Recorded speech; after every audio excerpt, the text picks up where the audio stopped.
Bonjour et bonne rentrée.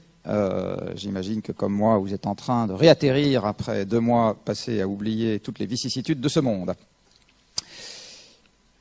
Je vais donc vous parler ce matin d'énergie et j'aurais à peu près réussi mon coup si à la fin de cet exposé, petit A, vous avez beaucoup plus de questions que vous n'en aviez en entrant.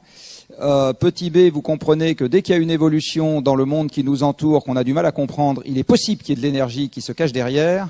Et petit C, si j'ai réussi à faire dévier la carrière de l'un d'entre vous, au moins de l'un d'entre vous, de ce que vous avez initialement en tête. Alors, comme vous l'avez compris, je suis un expert mondialement connu, mais je vais quand même appeler à ma rescousse pour le début de cet exposé quelqu'un qui est beaucoup plus connu que moi. Donc je vous présente le premier professeur de France. Premier professeur de France, comme vous le savez, officie une fois par mois à 20h30, donc c'est une heure où normalement vous avez plus cours. Et le premier professeur de France pose des questions qui, dont la réponse devient connue de quelques millions de Français. Il pose une question, puis après il y a quelques millions de Français qui connaissent la réponse. Moi, j'en suis malheureusement pas encore là. Mais on va imaginer qu'il pose la question qu'il n'a jamais posée de mémoire dans son émission et de manière ouverte, qui est, d'après vous, de quoi parle-t-on quand on parle d'énergie? Qu'est-ce que c'est que l'énergie? Alors imaginez que le Parisien fasse un sondage et demande aux Français qu'est-ce que c'est que l'énergie. Eh bien, je vous fiche mon billet et je suis prêt à parier toutes mes économies plus les vôtres que la première réponse qui va venir à l'esprit des Français, c'est ça. L'énergie, c'est une facture. C'est un truc que je paye. Ça s'appelle l'électricité. Si le président d'EDF envisage du reste d'augmenter le prix de l'électricité, il saute dans la demi-heure. Ça s'appelle du pétrole, éventuellement, encore. Ça s'appelle du gaz. Donc ça s'appelle un truc que je paye. Vous avez un sous-ensemble de la population beaucoup plus restreint, chez qui le réflexe pavlovien n'est pas facture, mais économie. Vous dites énergie, les gens vont répondre économie. Quoi, quand, comment, pourquoi devient un débat parfois plus complexe, mais en gros, le premier truc qui leur vient à l'esprit, c'est qu'il faut l'économiser. Et puis vous avez des poètes qui vont vous dire, voilà ce que c'est que l'énergie, donc si vous n'avez pas trop fait la fête hier soir, voilà la définition que vous pourriez me donner de l'énergie. Un matin où vous êtes en forme, c'est ce dont vous êtes rempli, c'est ça l'énergie. Eh bien figurez-vous que les 2 premiers ont tort et que le poète a raison. Puisque si vous vous rappelez un tout petit peu de vos vieux souvenirs de physique, qui normalement vous ont servi à quelque chose pour venir jusqu'ici, eh bien, vous vous rappellerez que l'énergie, c'est par définition ce qui caractérise le changement du monde. Donc, c'est aussi par définition ce qui organise le monde. Donc, le poète a raison. Quand vous êtes plein d'énergie, vous avez une capacité à tout transformer. Les 2 autres ont tort. Accessoirement, on le paye. Et accessoirement, il faut éventuellement l'économiser dans certaines circonstances. On va donc revenir à 2 choses. Je ne vais pas m'éloigner beaucoup durant cet exposé, parce que j'ai oublié les maths compliquées que je faisais à votre époque. Donc je vais revenir à 2 choses extrêmement simples, qui sont la première loi de la thermo et la règle de 3. Et vous allez voir que je vais à peu près tout faire pendant cet exposé avec la première loi de la thermo et la règle de 3. Donc l'énergie, même si elle n'a pas de définition formelle, ou plus exactement, même si un certain nombre de physiciens lui donnent des définitions un peu différentes, en gros, ma définition à moi, c'est que l'énergie, c'est la grandeur qu'on utilise pour caractériser le changement d'état d'un système. En physique, c'est ça l'énergie, c'est la grandeur qu'on utilise pour caractériser le changement d'état d'un système. Dit autrement, dès que quelque chose change quelque part, vous avez de l'énergie, et surtout symétriquement, dès que vous avez de l'énergie, quelque chose change. Donc l'idée que vous avez de l'énergie propre, c'est-à-dire qui ne changerait rien, vous savez, qui laisserait les toilettes dans l'état dans lequel on les a trouvées en entrant, ça n'existe pas. Ça ne peut pas exister à cause de la définition même de l'énergie. Quelques exemples issus de la vie courante, où vous voyez bien un système qui change et donc de l'énergie qui intervient. Quand vous avez une température qui change dans un système, ça peut être une pièce par exemple, eh bien vous avez de l'énergie qui entre en jeu. Quand vous avez la vitesse relative d'un objet qui change, eh bien vous avez de l'énergie qui entre en jeu. Quand vous avez une forme qui change, vous avez de l'énergie qui entre en jeu. Vous avez dans l'industrie des tétrachiers de machines dont la fonction est de changer la forme d'un objet. Quand vous avez une composition chimique qui change, vous avez de l'énergie qui entre en jeu, et les fameuses calories qui passionnent tant les magazines féminins à partir du mois de mai, peut-être encore au mois de septembre, soit dit en passant, ne sont rien d'autre que la capacité à fournir de l'énergie, des molécules qu'on ingère, et l'énergie en question va nous servir essentiellement à chauffer notre corps, un tout petit peu à réfléchir et à se déplacer. Quand vous avez un corps qui interagit avec un champ, vous avez de l'énergie qui entre en jeu. Donc, quand je vais monter les marches de l'escalier là pour sortir de cet amphi, parce que j'espère que je serai encore vivant à la fin de cette conférence, eh bien, ma masse va interagir avec le champ gravitationnel et ça va me demander de l'énergie. Et symétriquement, si je me casse la figure, je restitue de l'énergie en arrivant en bas. Ça marche aussi évidemment avec les électrons et les champs magnétiques. Quand vous avez une composition atomique qui change, vous avez de l'énergie qui entre en jeu et incidemment, absolument toutes les énergies que nous utilisons sur Terre sont des dérivés directs ou indirects de l'énergie nucléaire. Absolument toutes. Et enfin, quand vous avez de l'interaction matière-rayonnement, vous avez aussi de l'énergie qui entre en jeu. Donc ça, c'est la version très sympathique à laquelle vous n'avez pas manqué de sacrifier pendant les 2 mois qui viennent de s'écouler. Vous avez une version plus quotidienne qui est l'utilisation du four à micro-ondes, dans lequel il ne faut pas mettre les chats, je vous rappelle, ou la découpe des tissus au laser, c'est également de l'interaction matière-rayonnement. Bref, vous en avez un certain nombre. Donc je le répète, compter l'énergie, c'est compter la transformation c'est compter l'énergie. Je le répète, il n'y a pas d'énergie propre. Il n'y a pas non plus d'énergie sale. Tout est une affaire d'ordre de grandeur et de caractéristiques. Vous ne sortez jamais d'un débat sur l'énergie sans avoir manipulé des chiffres. Un débat sur l'énergie dans lequel on n'a pas manipulé de chiffres est un débat qui ne vaut rien. Est un débat qui ne vaut rien. Autre petite conclusion que je peux vous livrer tout de suite, le premier principe de la thermo sera toujours plus fort que les promesses politiques. Toujours. Donc toute promesse politique qui présuppose de violer le premier principe de la thermo fera faillite et je suis toujours prêt à parier la totalité de ma fortune sur le fait que ça ne marchera pas. Toujours. Je vous ai dit, on ne peut pas sortir d'un débat sur l'énergie sans avoir manipulé des ordres de grandeur. Alors là, je vais en manipuler un premier qui est tout simplement de comparer l'énergie que votre carcasse et la mienne, votre carcasse un peu plus que la mienne, vous êtes plus jeune, est capable de fournir dans une journée de dur labeur. Donc voilà un exercice auquel certains d'entre vous se sont peut-être livrés cet été, qui consiste à se lever fort tôt, sinon vous prenez des coups de soleil et vous transpirez un peu plus, à mettre un sac sur le dos et à faire en sorte que votre corps lutte contre le champ gravitationnel, ce qui s'appelle faire de la montagne. Alors on va imaginer, c'est pas du tout sexiste, c'est juste parce que ça tombe rond, que vous pesez 80 kg, on va imaginer que votre sac en fait 10 et on va imaginer que vous faites 2000 mètres dans la journée. Qui a fait 2000 mètres dans la journée cet été? Bon, donc vous raconterez aux autres. Quand on arrive au refuge ou au sommet, on est content de soi, hein. Bon, on a quand même transpiré un petit coup. Eh bien, quand vous faites cet exercice-là, qui est quand même un truc, encore une fois, qui représente pas un exploit, mais enfin quelque chose de raisonnablement sympathique sur le plan sportif, tout ce que vos jambes ont fourni, c'est un ridicule demi-kilowattheure d'énergie mécanique. D'accord? Donc vous transpirez pendant une journée, vous faites 2000 mètres de dénivelé, c'est E égale MGH, hein, c'est très facile à faire. Hein. Alors j'ai négligé dans cette affaire le fait que votre corps fait toujours un tout petit peu plus que l'altitude que vous gagnez parce que vous vous hissez un tout petit peu au-dessus des cailloux, sinon vous vous cassez la figure.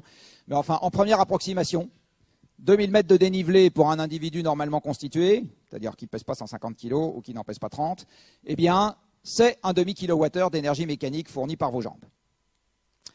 Imaginez que vous fassiez ça un jour sur deux, tous les jours que Dieu fait, ce qui revient à dire que vous faites une grosse étape du GR20 tous les jours de l'année, du 1er janvier au 31 décembre. Eh bien, à la fin de l'année, votre carcasse aura fourni de l'ordre de 100 kWh d'énergie mécanique.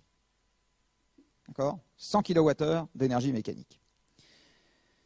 Imaginons maintenant que vous n'allez pas faire de la montagne, vous faites plaisir à votre vieille grand-mère qui a besoin de planter des géraniums, et vous faites un gros trou dans lequel vous décaissez 6 mètres cubes de terre. 6 mètres cubes de terre, ça fait à peu près 15 tonnes. Hein. Toujours pareil, E égale MGH, vous remontez 15 tonnes de terre de 1 mètre de hauteur, vous faites le calcul comme moi, ça fait 0,05 kWh d'énergie mécanique restituée, même si vous avez les bras de Schwarzenegger. Si vous faites ça un jour sur deux, 10 kWh d'énergie mécanique dans l'année. Donc retenez qu'un homme au travail, ou une femme au travail, utilisant ses seuls muscles, l'ordre de grandeur de l'énergie, c'est-à-dire de la transformation de l'environnement qu'il va pouvoir fournir, se balade quelque part entre quelques dizaines et une grosse centaine de kilowattheures. Maintenant, je vais prendre un litre de pétrole. Un litre de pétrole, comme vous le savez, coûte scandaleusement cher. Du reste, moins ça coûte cher, mieux on se porte. Et dans un litre de pétrole, si vous le faites brûler en totalité, vous avez 10 kWh de chaleur. Faites passer ça dans un moteur conçu par un ingénieur à peu près normalement constitué et vous en tirerez 2 à 4 kWh. De toute façon, Carnot dit que vous n'allez pas en tirer 10 kWh de mouvement. Vous en tirez 2 à 4 kWh de mouvement, d'énergie mécanique.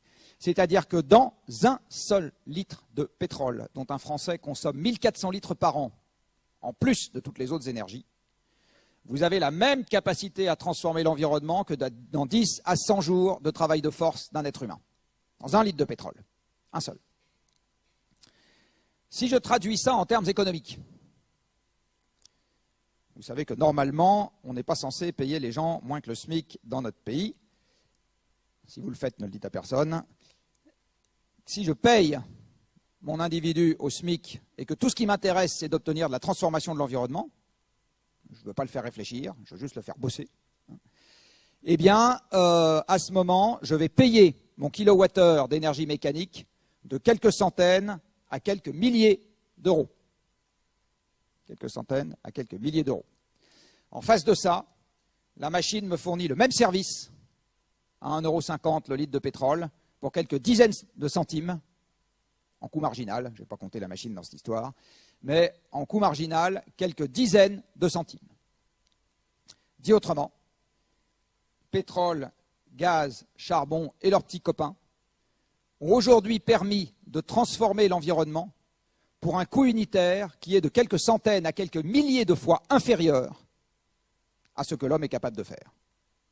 La totalité de ce qui fait votre univers aujourd'hui vient de là. Je dis bien la totalité. Le fait que vous ayez du temps pour faire vos études, que vous ayez les moyens de prendre l'avion, que vous ayez 20 mètres carrés habitables par personne, que vous ayez des vêtements à profusion, que vous mangiez de la viande à tous les repas, que vous viviez 70 ans, etc., et loin de vos parents, tout ça vient de l'énergie. Tout.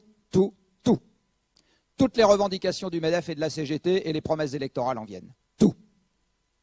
Et c'est ce que je vais essayer de vous expliquer maintenant. Avant, je vais faire un petit détour parfaitement immoral qui consiste à regarder ce que ça coûte avec un esclave. Alors évidemment, un esclave, vous savez, normalement c'est interdit dans notre pays, mais enfin, on va quand même se livrer à l'exercice. Esclave, comme vous le savez, sauf dans quelques clubs sadomaso, ce n'est pas une vocation de jeunesse. En général, les gens ne sont pas d'accord pour être esclave. Donc quand vous avez besoin d'un esclave, il faut aller le chercher contre sa volonté, ce qui va vous coûter un peu d'argent, ou il faut payer quelqu'un qui va le faire, ce qui va vous coûter éventuellement encore plus d'argent puisqu'il y a sa marge. Puis une fois qu'il est esclave, il va falloir l'empêcher de foutre le camp, parce qu'encore une fois, ce n'est pas une vocation, donc il n'a pas très envie. Et puis il va quand même falloir le nourrir, etc., pour éviter qu'il meure, parce que sinon vous perdez votre actif.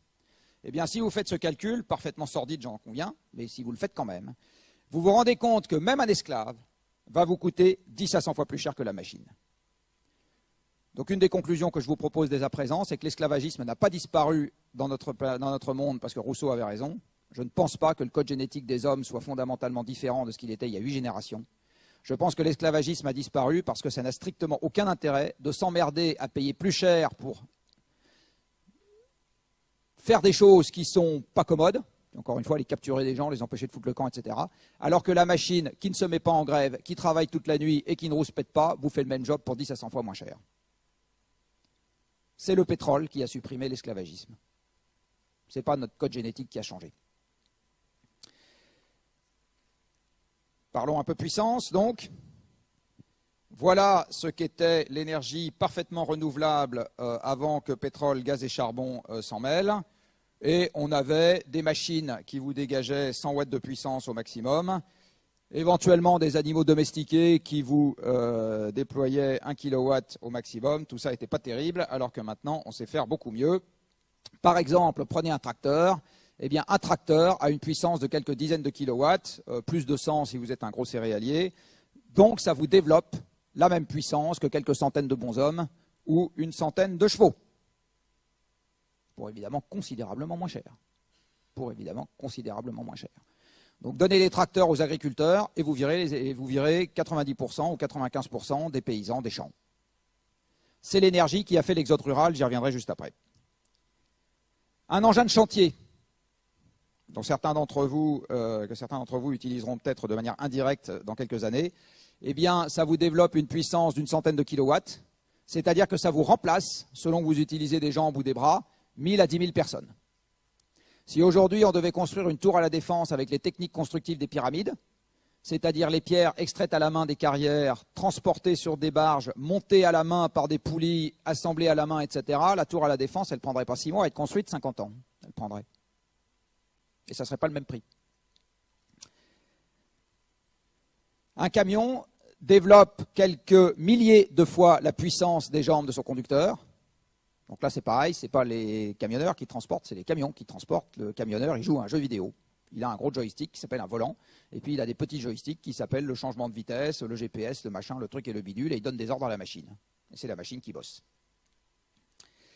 Un avion développe la même puissance qu'1 million de fois les jambes de son pilote, et du reste, la puissance d'un jet de ligne est à peu près la même que celle d'un laminoir industriel qui, lui, martèle comme 10 millions de paires de bras. Donc dit autrement, si les laminoirs n'existaient pas dans ce pays, eh bien, pour produire la même quantité d'acier laminé, on ne vous ferait pas faire des études, on prendrait toute l'île de France, on lui donnerait un marteau et on la ferait marteler sur des tôles, 10 millions de personnes, et ça vous laminerait la même quantité d'acier qu'un laminoir industriel piloté par une personne. Une. Dans une cabine de pilotage d'un laminoir, vous avez une personne. Donc, aujourd'hui, ceux qui bossent, c'est plus nous, c'est les machines. Nous, on est juste là pour donner des ordres aux machines. Et ça explique, soit dit en passant, quelque chose que je vous montrerai un peu plus tard, qui est pourquoi l'emploi dépend non pas de je sais pas quoi et du plan politique du moment. L'emploi ne dépend que d'une seule chose, désormais, c'est du nombre de machines qui peuvent fonctionner. Un emploi, c'est un serviteur de machines. Moins d'énergie, moins de machines, moins d'emploi. Ça marche très très bien. Et partout. Avant d'y venir, regardons un peu le passé.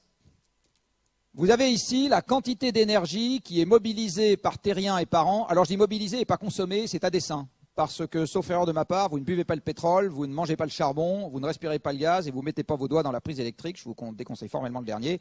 Donc l'énergie, vous ne la consommez pas vous. L'énergie, vous la mobilisez pour la donner à manger à des machines. D'accord ? Donc quand on dit que les hommes consomment de l'énergie, c'est un terme impropre. On devrait dire les hommes mobilisent de l'énergie.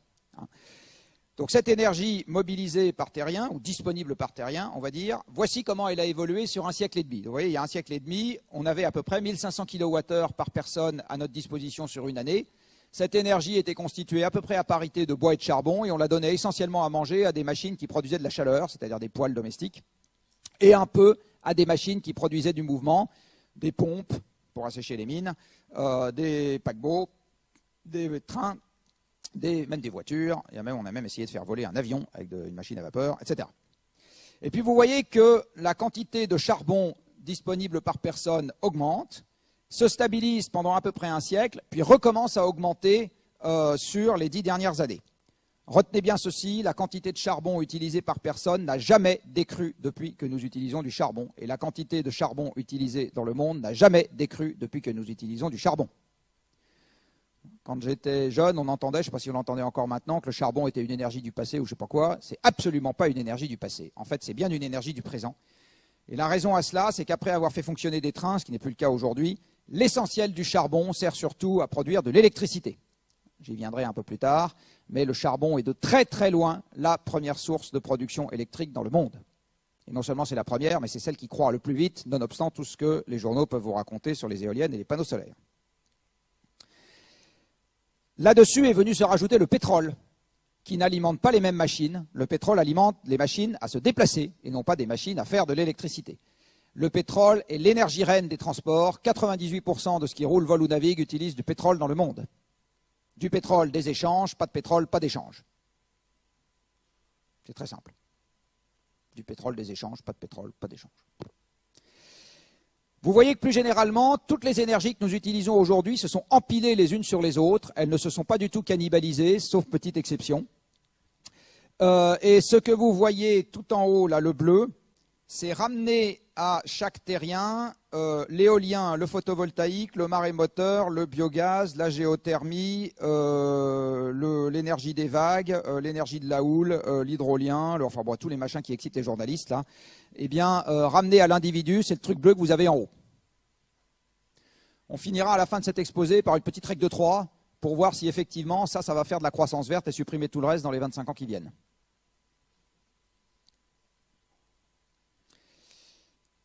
Je vous rappelle que si ça ne passe pas la règle de 3, ça fait faillite. Un point absolument essentiel à noter sur ce graphique, c'est que vous voyez que pendant un siècle, la quantité d'énergie disponible par personne, donc plus exactement pour le parc de machines par personne, augmente de 2,5% par an. C'est de très très loin le premier terme d'augmentation de la productivité du travail sur cette période. Plus j'ai d'énergie, plus je peux faire fonctionner de machines, plus la production est élevée. Ramené à l'individu, la production augmente. Donc sur toute cette période, le premier terme d'augmentation de la productivité, ce n'est pas du tout le génie des ingénieurs ou des économistes, enfin ou plus exactement, c'est le génie d'une seule catégorie d'ingénieurs, c'est ceux qui arrivent à faire en sorte qu'on aille taper de plus en plus vite dans les stocks existants d'énergie. Tout le reste suit. Et vous voyez que depuis les chocs pétroliers, on a perdu un ordre de grandeur dans le rythme de croissance, et dans les pays de l'OCDE, on a perdu tous les ordres de grandeur, puisque la consommation d'énergie par personne, excusez-moi, j'ai utilisé le mot qui n'allait pas, l'énergie utilisée par personne est restée stable. De quand date l'endettement des États, de quand date la baisse de la productivité du travail, de quand date la désindustrialisation, de quand date l'arrêt de la croissance à 5% par an, etc., des chocs pétroliers. Pas parce que le prix du pétrole est monté puis redescendu, je vous montrerai après que ça n'a strictement aucune espèce d'importance. Parce que le rythme, en ce qui concerne l'approvisionnement énergétique par personne, a complètement changé.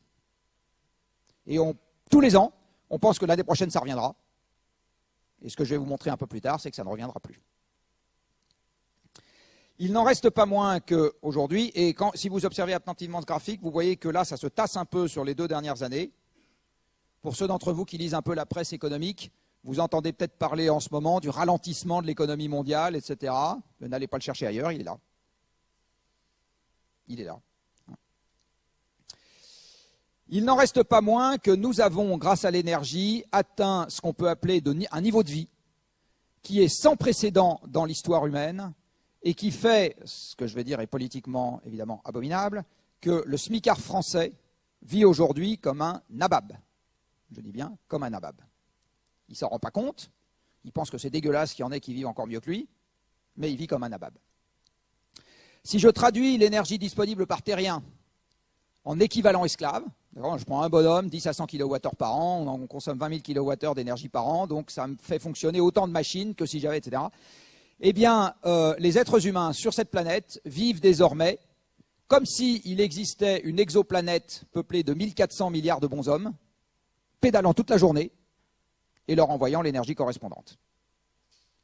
Je vous le redis autrement, un terrien vit en moyenne comme s'il avait 200 esclaves à disposition et un Français vit en moyenne comme s'il en avait 600 et vous, c'est plutôt 1000 puisque vous faites partie des CSP+.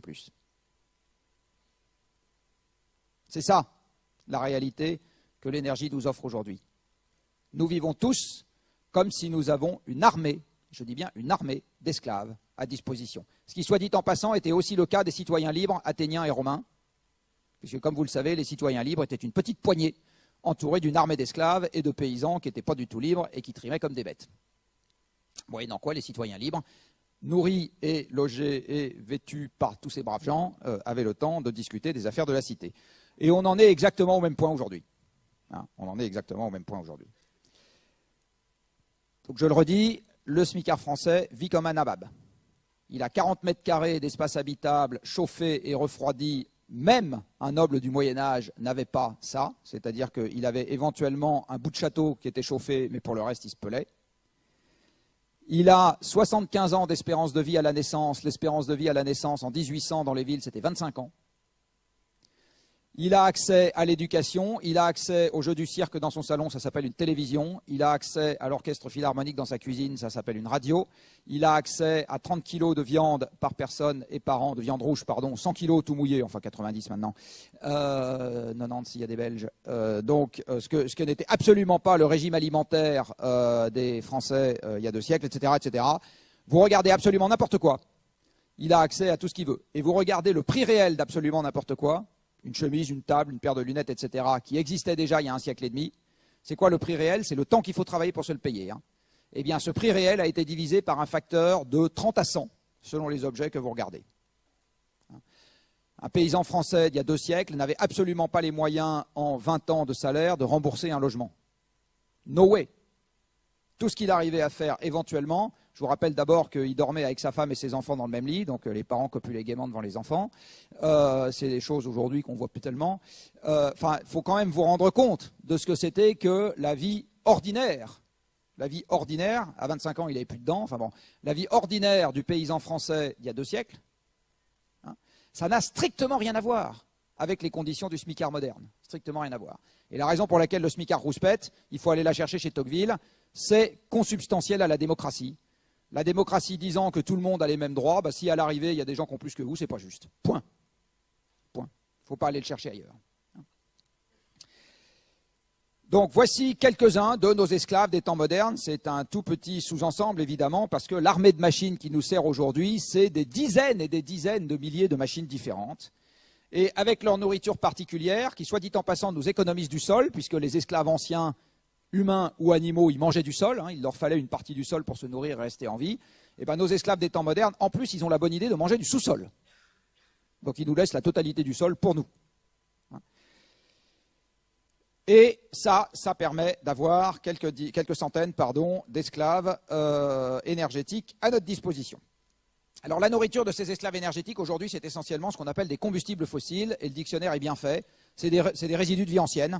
Donc le charbon, c'est des résidus de végétaux, le pétrole et le gaz, c'est des résidus de plancton. Et ces combustibles fossiles ont 2 caractéristiques.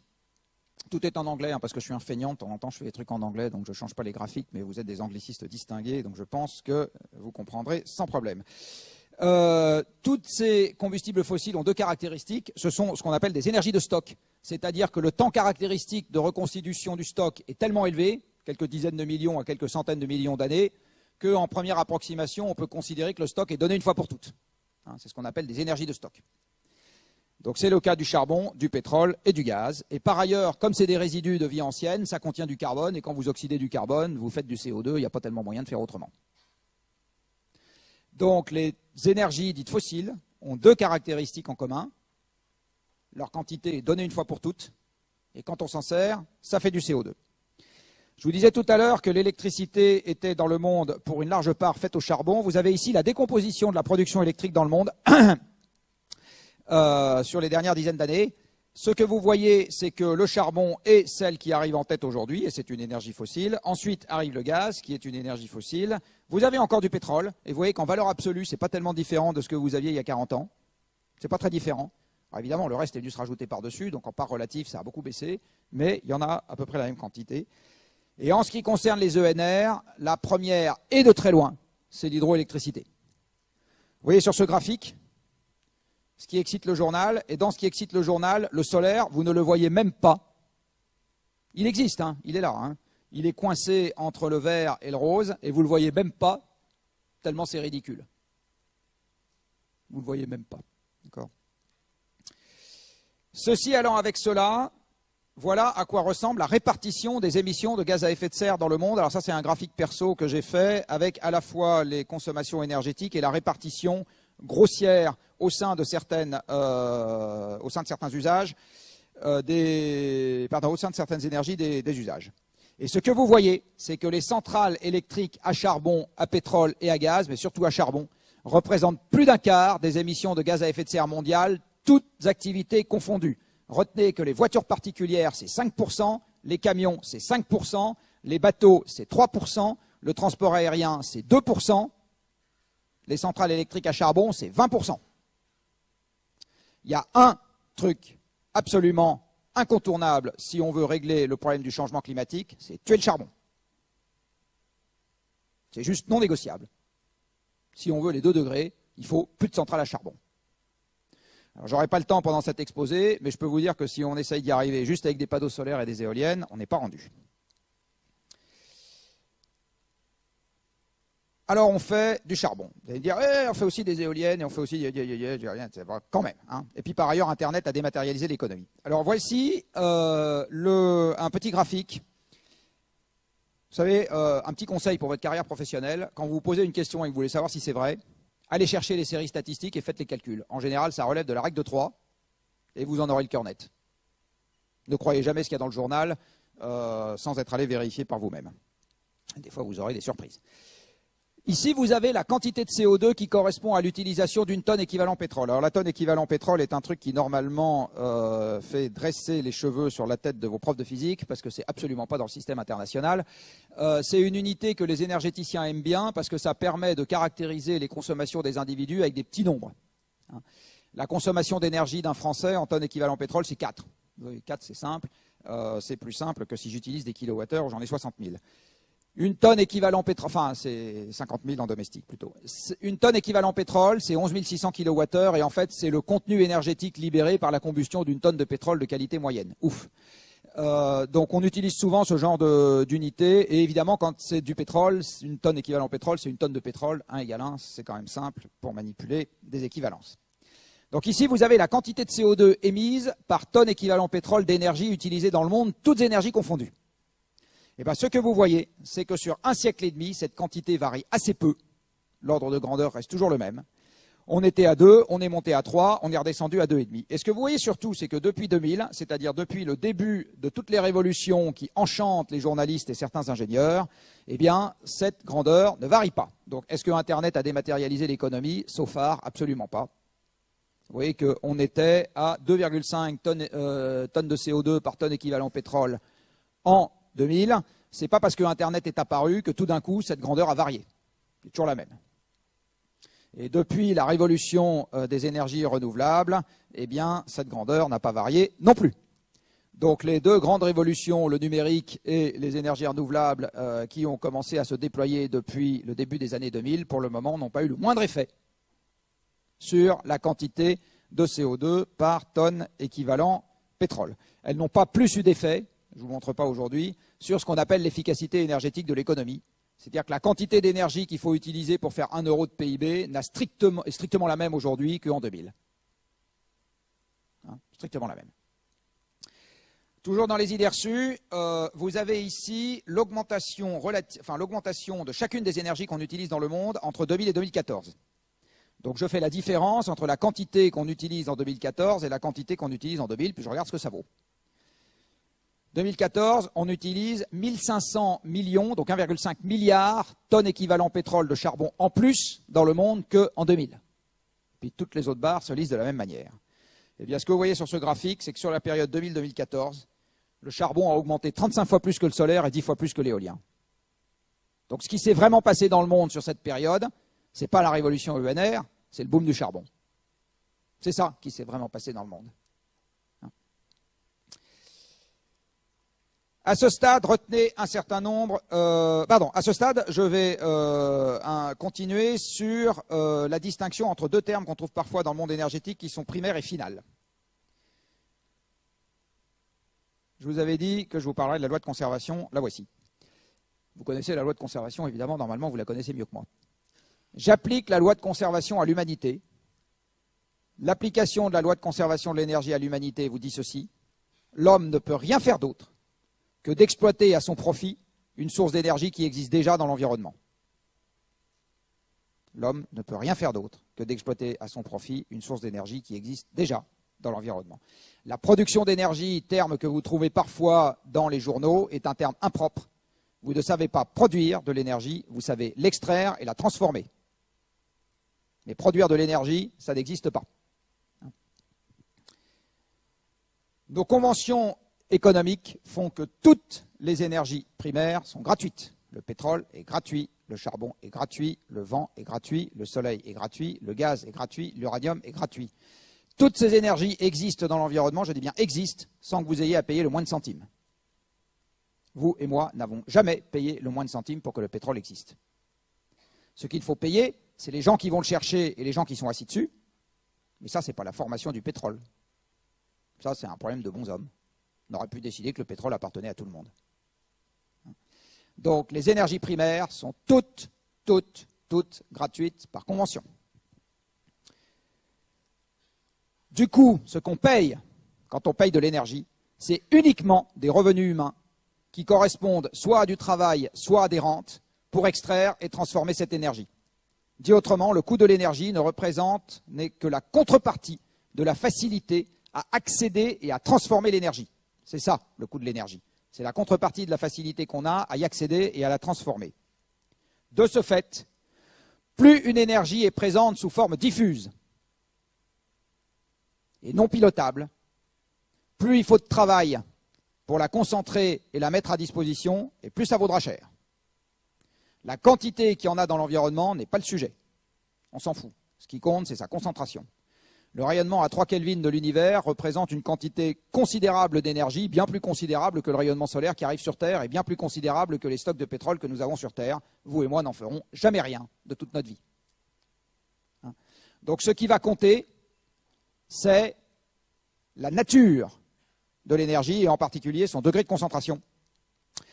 Et de ce point de vue, le pétrole représente l'optimum de ce que l'humanité utilisera pendant sa vie.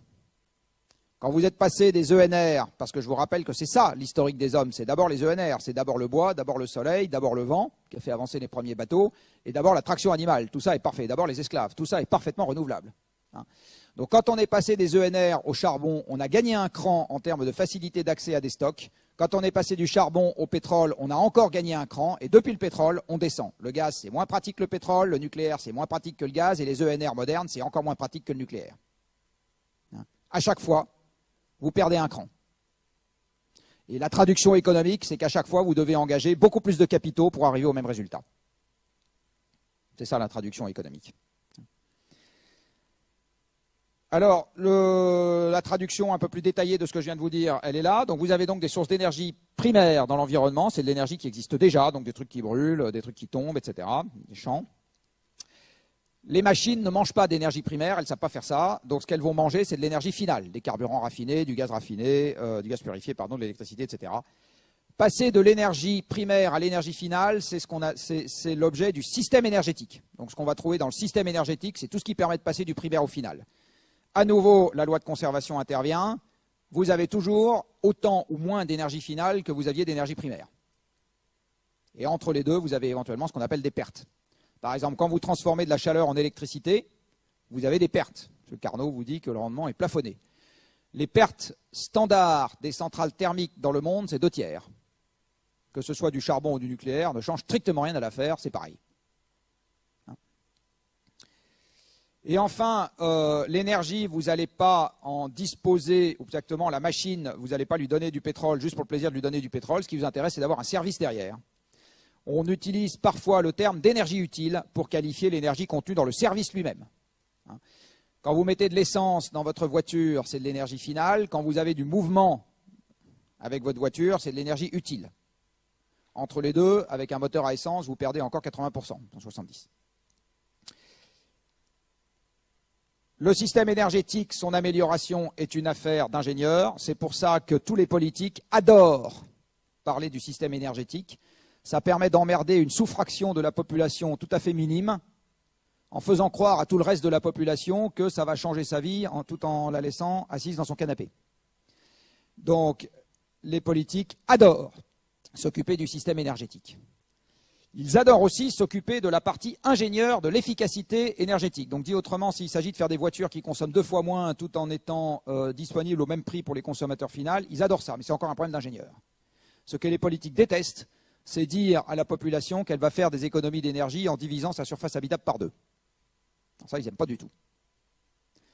Or, dans les économies d'énergie, vous en avez qui ne relèvent que d'une efficacité accrue des processus, et vous en avez qui relèvent de ce qu'on appelle la sobriété, c'est-à-dire que délibérément, les gens acceptent de consommer moins. Dans les deux cas de figure, vous avez besoin de moins d'énergie. Dans le premier, vous emmerdez juste les ingénieurs. Dans le deuxième, vous emmerdez tout le monde. Donc en démocratie, on privilégiera toujours la première catégorie, jamais la seconde. Et tous les dispositifs économiques qui visent à favoriser la sobriété, la fiscalité, la réglementation, etc., sont toujours des trucs que les politiques sont les premiers à ne pas aimer. Sauf si ça emmerde une sous-catégorie très précise de la population. Si je parle d'énergie finale, voilà à quoi ça ressemble dans le monde. Donc voilà l'énergie finale par vecteur primaire, par énergie primaire dont elle est issue.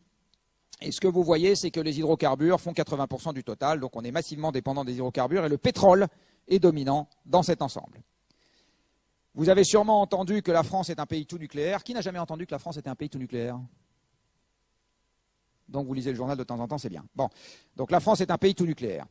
Vous avez ici la consommation d'énergie finale en France par catégorie de secteur de consommation. Donc selon là où est la machine qui mange l'énergie, eh bien ça s'appelle résidentiel, la machine est chez vous. Tertiaire, la machine est sur vos lieux de travail, sauf les processus industriels. Industrie, c'est la machine relève d'un processus industriel. Agriculture, la machine est dans un champ, etc. C'est gradué en milliards de kilowattheures par an sur l'échelle verticale. Et maintenant, tout ce que je cercle vient des hydrocarbures, enfin des combustibles fossiles.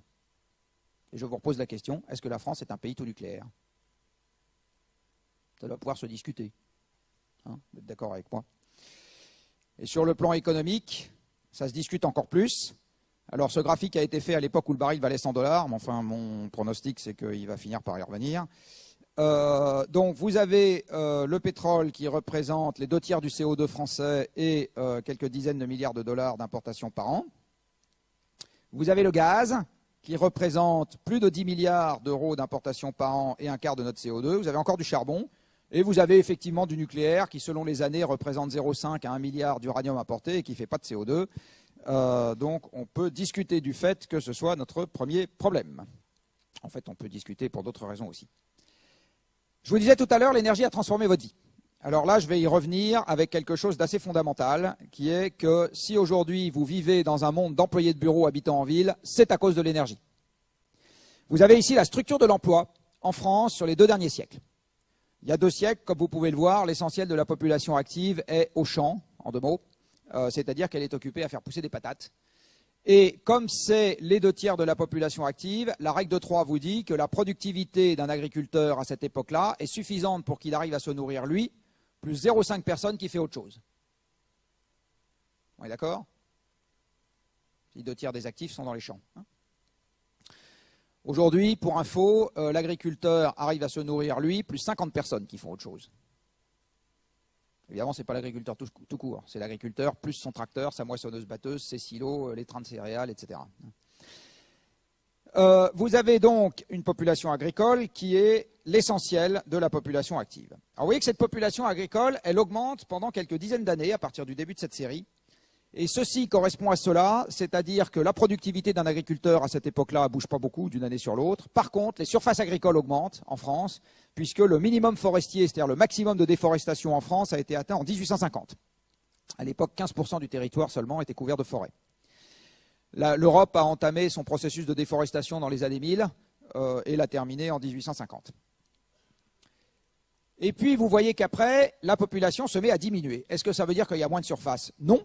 Ça veut juste dire qu'il y a moins d'agriculteurs parce que leur productivité augmente. Et leur productivité augmente parce que grâce à l'énergie, on commence à leur fournir en quantité croissante des outils de plus en plus efficaces pour cultiver. Des stocks de charrues qui sont mieux, des colliers de trait, des endroits pour entreposer qui sont mieux, etc. Tout ça est fabriqué par l'industrie naissante. Et puis après la guerre, l'industrie va exploser en fournissant aux agriculteurs engrais de synthèse, phytosanitaires et tracteurs. Tout ça, par exemple, a multiplié par 8 la productivité à l'hectare du blé en France, en 40 ans. Donc je mets des machines dans les champs et partout ailleurs, et à ce moment, à surface identique et à production croissante, je diminue très fortement la quantité d'agriculteurs nécessaires. Mais vous voyez que dans le même temps, la population active dans les autres secteurs augmente. Pourquoi? Parce qu'avec l'énergie croissante, j'ai les moyens d'extraire en quantité croissante de la terre des minerais de toute nature, et d'en faire des objets de toute nature qu'il faut fabriquer et vendre, et accessoirement financer. C'est le début de l'industrie, c'est-à-dire c'est le début des machines, et comme je le disais tout à l'heure, une machine égale un emploi, puisqu'il faut piloter la machine, et donc j'ai de plus en plus de machines, et donc besoin de plus en plus de gens dans l'industrie. Mais une fois que les produits sortent de la porte de l'usine, il faut les distribuer, il faut les vendre, il faut les financer, il faut compter, il faut les transporter, tout ça va s'appeler des services. Et puis, il faut apprendre aux gens à se servir des machines, etc. Tout ça va s'appeler des services. Les services n'ont jamais été autre chose que quelque chose d'assis sur la couche physique sous-jacente qui s'appelle l'industrie. Virer l'industrie, il n'y a plus de services. Virer l'industrie et la construction, vous n'avez plus d'amphi, vous n'avez plus d'ordinateurs, vous n'avez plus les bancs, vous n'avez plus les chaises, vous n'avez plus les moyens de transport qui vous permettent de venir ici, il n'y a plus l'école des ponts. D'accord? Donc, les services ne sont pas détachés de l'industrie, et ils peuvent vivre leur vie de manière autonome. Ça n'existe pas. Les services, c'est une exploitation de la couche physique sous-jacente qui est dans l'industrie. Et puis arrivent les chocs pétroliers. Alors qu'est-ce qui se passe au moment des chocs pétroliers? La quantité d'énergie disponible par personne s'arrête de croître en Occident. Mais la taille unitaire des machines, elle continue d'augmenter. J'ai pas plus d'énergie par personne, mais une taille unitaire de machine qui augmente. Traduction logique, j'ai besoin de moins en moins de gens pour piloter ces machines. Donc la production industrielle après 1974 continue d'augmenter, mais elle est faite par des machines dont la taille va se mettre à augmenter plus vite que la production globale. Et donc l'emploi dans l'industrie va se mettre à baisser. Et ce phénomène s'observe partout dans les pays industrialisés, absolument partout. Il n'empêche que la production industrielle continue d'augmenter, et donc les services que j'ai à la suite continuent d'augmenter aussi. Mais tout ça n'est plus suffisant à partir des chocs pétroliers, et je vois aussi apparaître une catégorie qui n'existait pas avant, c'est-à-dire les gens à qui je n'ai rien, je n'ai pas de machine à donner, à piloter. Dit autrement, je suis désormais tellement productif par actif à cause de toutes ces machines après les chocs pétroliers, et le monde commence déjà à me mettre un peu à l'étroit, et j'ai plus les moyens de donner un emploi, c'est-à-dire un pilotage de machine, à chaque personne qui a envie de bosser. Le chômage était de 3%, 2 à 3% de la population active avant les chocs pétroliers. Il n'y est évidemment jamais revenu. Alors ça, c'est la version dynamique. Je vais vous en donner une version statique tout de suite. Vous avez ici un nuage de points qui est fait avec, pour chaque pays qui est représenté sur ce nuage, donc il doit y avoir, je ne sais pas quoi, 150 pays là-dedans, en abscisse, la quantité d'énergie consommée par personne, et en ordonnée, la fraction de la population active qui travaille dans l'agriculture. Et tout ça concerne l'année 2011. Et vous voyez qu'en gros, vous avez une relation en 1 sur X. Dis-moi combien il y a d'énergie par personne dans ton pays, je te dirai quelle est la fraction d'agriculteurs. Ça marche extrêmement bien. J'ai donc mis des machines à la place des agriculteurs, donc j'ai vidé les campagnes. J'ai créé des industries et des services, tout ça se passe dans les villes, les services en particulier, parce que les services incluent énormément d'échanges, et les échanges sont plus efficaces quand les gens sont tassés par mètre carré. Plus vous avez de gens par mètre carré, plus la densité d'échange est importante, et donc plus les services sont efficaces. Vous avez un peu distendu les villes, parce qu'en mettant une voiture par personne, encore de l'énergie, vous avez les moyens en 1 heure de temps de parcourir une distance plus grande que si vous êtes à pied. Donc vous pouvez conserver le tissu d'échange qui est le fait de la ville, tout en l'étalant.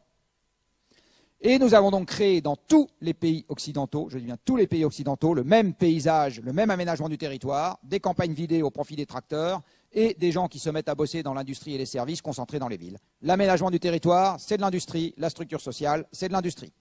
C'est de l'énergie, pardon. L'aménagement, c'est de l'énergie, et la structure sociale, c'est de l'énergie.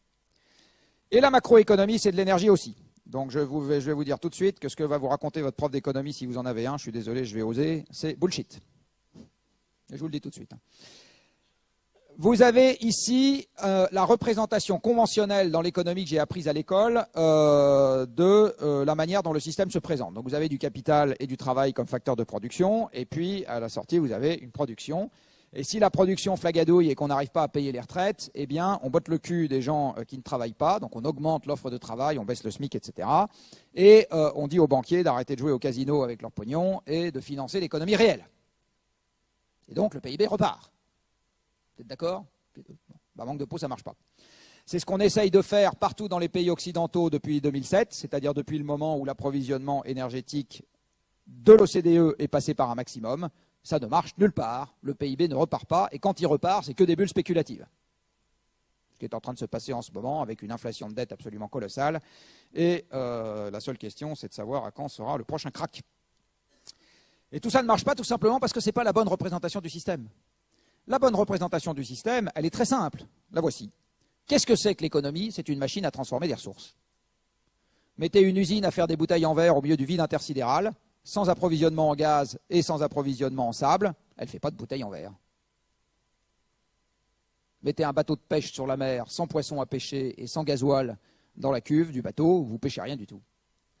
Donc ce qu'il faut pour que l'économie fonctionne, c'est que vous ayez des ressources à transformer, et notre système productif n'est qu'une immense machine à transformer des ressources. Tout ce que vous avez dans cette salle, tout ce que vous verrez du début de la journée à la fin, tout ce que vous verrez de votre naissance à votre mort, ça n'est rien d'autre que des ressources naturelles transformées ou non par notre activité. C'est rien d'autre que ça. Sauf que, il y a 2 siècles, il y a des petits malins, à juste titre à l'époque, qui ont dit les ressources, on s'en occupe pas, c'est gratuit. Pourquoi est-ce qu'ils ont dit ça? Parce qu'il y a 2 siècles, il y a moins d'1 milliard de bonshommes, la productivité par personne est 50 à 100 fois inférieure à ce qu'elle est aujourd'hui, donc le stock est immense au regard de nos possibilités de transformation d'une petite partie du stock, et vous savez que si le stock est infini, en première approximation, delta stock est nul, et on ne va quand même pas s'emmerder à trimballer partout comme le savant cosinus d égale 0 dans nos équations, donc on oublie le stock. 2 siècles après, les ordres de grandeur ont changé d'un facteur 10, 100 000, 1 million parfois. On oublie toujours le stock. Et c'est emmerdant parce que là, delta stock est plus du tout nul, du tout. Et dans la transformation des ressources, notre pauvre carcasse compte pour 1, pendant que les machines qui mangent de l'énergie comptent pour 200. C'est le rapport de 1 à 200 dont je vous parlais tout à l'heure. Alors une fois que vous avez cette représentation avec les mains, tout devient très clair. Si vous n'avez pas assez d'énergie, vous n'aurez pas assez de production, même si les banquiers sont sympas, même si les gens se lèvent le matin, et même si vous avez plein de ressources. C'est aussi con que ça. Très accessoirement, si vous manquez de ressources, vous aurez aussi un problème sur la production. Donc ça, c'est une théorie très très simple, et vous allez voir qu'elle colle très très bien avec les données qui s'observent. Vous avez ici le PIB mondial, reconstitué depuis l'an 0. Alors pendant 1000 ans, pas de promesse électorale sur la croissance à faire, il n'y a pas de croissance. Ça simplifie quand même assez le problème. Il n'y a pas besoin de promettre la Lune, puisque personne ne s'attend à avoir la Lune. Jusqu'au début de la révolution industrielle, il y en a, mais enfin, il faut un microscope avec l'échelle de cette courbe pour la voir. 0, vraiment pas grand-chose. Donc, en première approximation, il n'y a toujours pas de croissance. Et puis arrivent les combustibles fossiles, et crac, 3% par an. C'est merveilleux. C'est merveilleux. À Disneyland, juste à côté d'ici, ils ne font même pas pareil. Malgré tous les magiciens issus des dessins animés de Disney. 3% par an, merveilleux. Bon, question. Qui d'entre vous est prêt à parier la totalité de ses économies sur le fait que ça va durer encore quelques dizaines d'années? Je suis étonné que les journalistes ne posent jamais cette question aux politiques quand ils les interviewent. Quand ils leur disent, vous savez, voilà ce que je vais obtenir. Le premier truc que je lui dirais, c'est est-ce que vous êtes prêt à parier votre pognon là-dessus? Bon. Il manque de malice. Vous voyez, donc début des combustibles fossiles, plus 3% par an. Alors ça marche de cette manière, mais ça marche d'une autre manière. Vous avez ici, depuis 1965, en vert, la variation de la quantité annuelle d'énergie consommée dans le monde, en bleu, la variation du PIB mondial. Donne-moi l'un, je te donne l'autre, et réciproquement. Alors vous voyez que de temps en temps, les deux s'écartent un tout petit peu, et c'est notamment le cas là. Et bien, si vous regardez attentivement cette courbe, les autres fois où ça s'est produit, en général, ça a précédé de pas beaucoup une plongée vers le bas. Parce qu'une des manières de faire du PIB dématérialisé, c'est-à-dire sans énergie, c'est de faire des bulles spéculatives. Quand le prix de l'immobilier double, ça vous augmente mécaniquement le PIB, parce que ça vous augmente la production de crédit, ça vous augmente les commissions d'agence, ça vous augmente les impôts locaux au moment des transactions, ça vous augmente tout un tas de trucs comme ça. Vous n'avez pas 1 kWh d'énergie en plus qui soit mobilisé. Par contre, ça vous crée des bulles spéculatives et ça vous crée de la dette. Et ça, c'est des équilibres instables et à un moment, ça finit par dégonfler rapidement. C'est très exactement ce qui se constate depuis 2007. Depuis 2007, la dette fédérale des États-Unis a doublé quasiment. La dette publique anglaise a doublé. Enfin, je veux dire, tous les pays très fortement financiarisés ont vu leur dette exploser. Et sauf à inventer la dette perpétuelle, à un moment, il faudra bien dire qu'on ne la rembourse pas. Alors les Grecs, ils ont commencé à s'y coller. C'est 1% du PIB européen. Quand ça sera les suivants, ça fera un peu plus mal. Donc c'est des processus qui sont instables. Donc il y aura une correction vers le bas à un moment. C'est absolument évident pour moi. Et voilà le meilleur modèle macroéconomique du monde, qui s'appelle une droite. Vous voyez, j'ai mis en abscisse, je l'ai fait candidement. Hein. Ça, c'est un graphique que j'ai fait pour la première fois il y a 5 ans. Je ne m'attendais pas du tout à trouver ça. C'est-à-dire que j'ai vraiment candidement pris la quantité d'énergie consommée dans le monde depuis 65. En ordonnée, j'ai mis le PIB déflaté dans le monde depuis 2065 et je suis tombé là-dessus. Voilà. Donc le meilleur modèle macroéconomique dans le monde, ça s'appelle une droite. D'accord ? Donne-moi l'énergie, je te donnerai le PIB. Voilà donc ce que je vous raconte depuis 50 minutes. Je vais un peu accélérer maintenant, je suis désolé. On a des stocks de ressources naturelles de toute nature, dont des stocks de combustibles fossiles. Tout ça est gratuit. La totalité est gratuite. Je vous rappelle que par convention, toutes les ressources naturelles sont gratuites. Tout. Hein. Ça brûle et ça nous permet d'avoir les moteurs et la chimie, c'est-à-dire que ça accélère par transformation des autres ressources la totalité des biens transformés qu'on peut avoir à notre disposition. Là-dessus, on a bâti une structure sociale que chacun, quand il descend dans la rue, considère acquise pour l'éternité, qui est la structure actuelle des métiers, la croissance à gogo, les loisirs, les machins, etc. Tout ça, c'est de l'énergie. Et la contrepartie économique de ce truc-là s'appelle le PIB. Je vous rappelle que le PIB, c'est la transformation. Le PIB, c'est un empilement de ce qu'on appelle des valeurs ajoutées. Et une valeur ajoutée, vous avez ça chez un agent économique quand vous avez de la transformation entre ce qui rentre et ce qui sort. Ce qui sort normalement, si vous ne faites pas faillite, vaut plus cher que ce qui rentre. Et la différence entre les deux s'appelle la valeur ajoutée. Deux questions. La première dont vous a parlé Valérie Masson-Delmotte. Combien de temps est-ce qu'on peut jouer à ce petit jeu-là sans que le système climatique n'engendre une déstabilisation telle que ça perturbera le processus qui en est à l'origine? Dit autrement, nous. Donc ça contractera la taille de l'humanité, l'espérance de vie, etc. Question A. Question B, que je rajoute.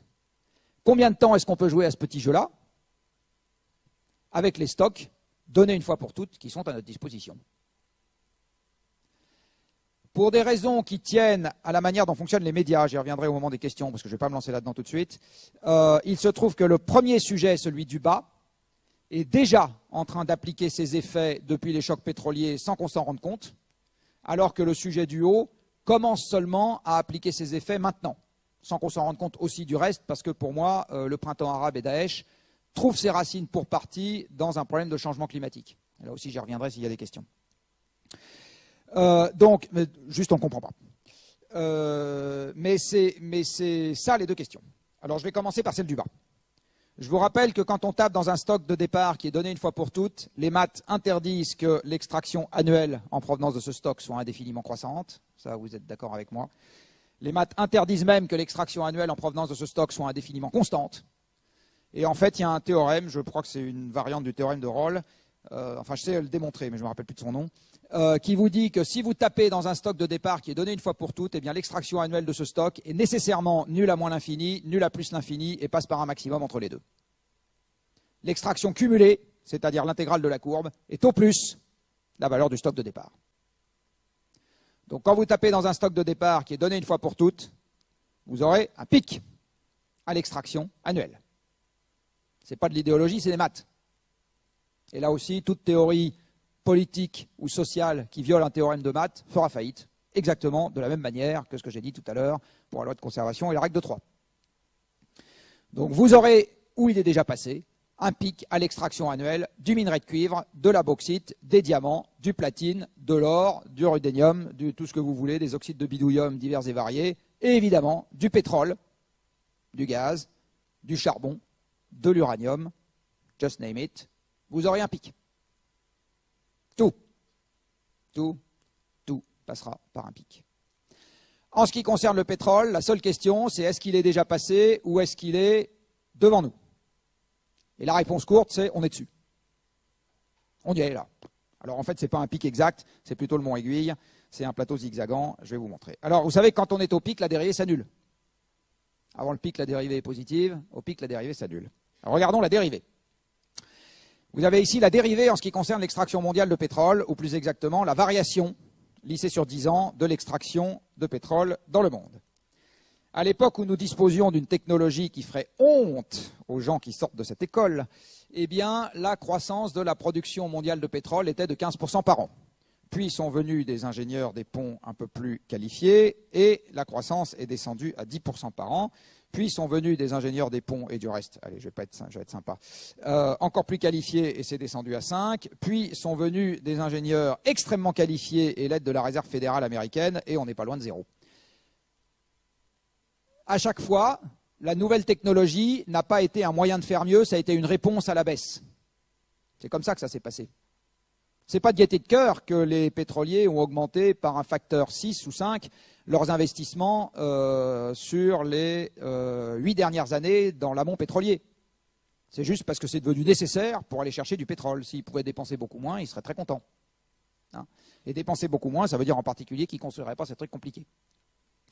Il faut savoir que gaz et pétrole de Rochemer, ce qu'on appelle dans la presse gaz et pétrole de schiste, sont connus depuis 2 siècles. La première exploitation commerciale de gaz aux États-Unis, c'était du gaz de schiste, à Fredonia, sur la côte Est en 1826, si ma mémoire est bonne, ou 1824. Je confonds toujours avec la découverte de l'effet de serre.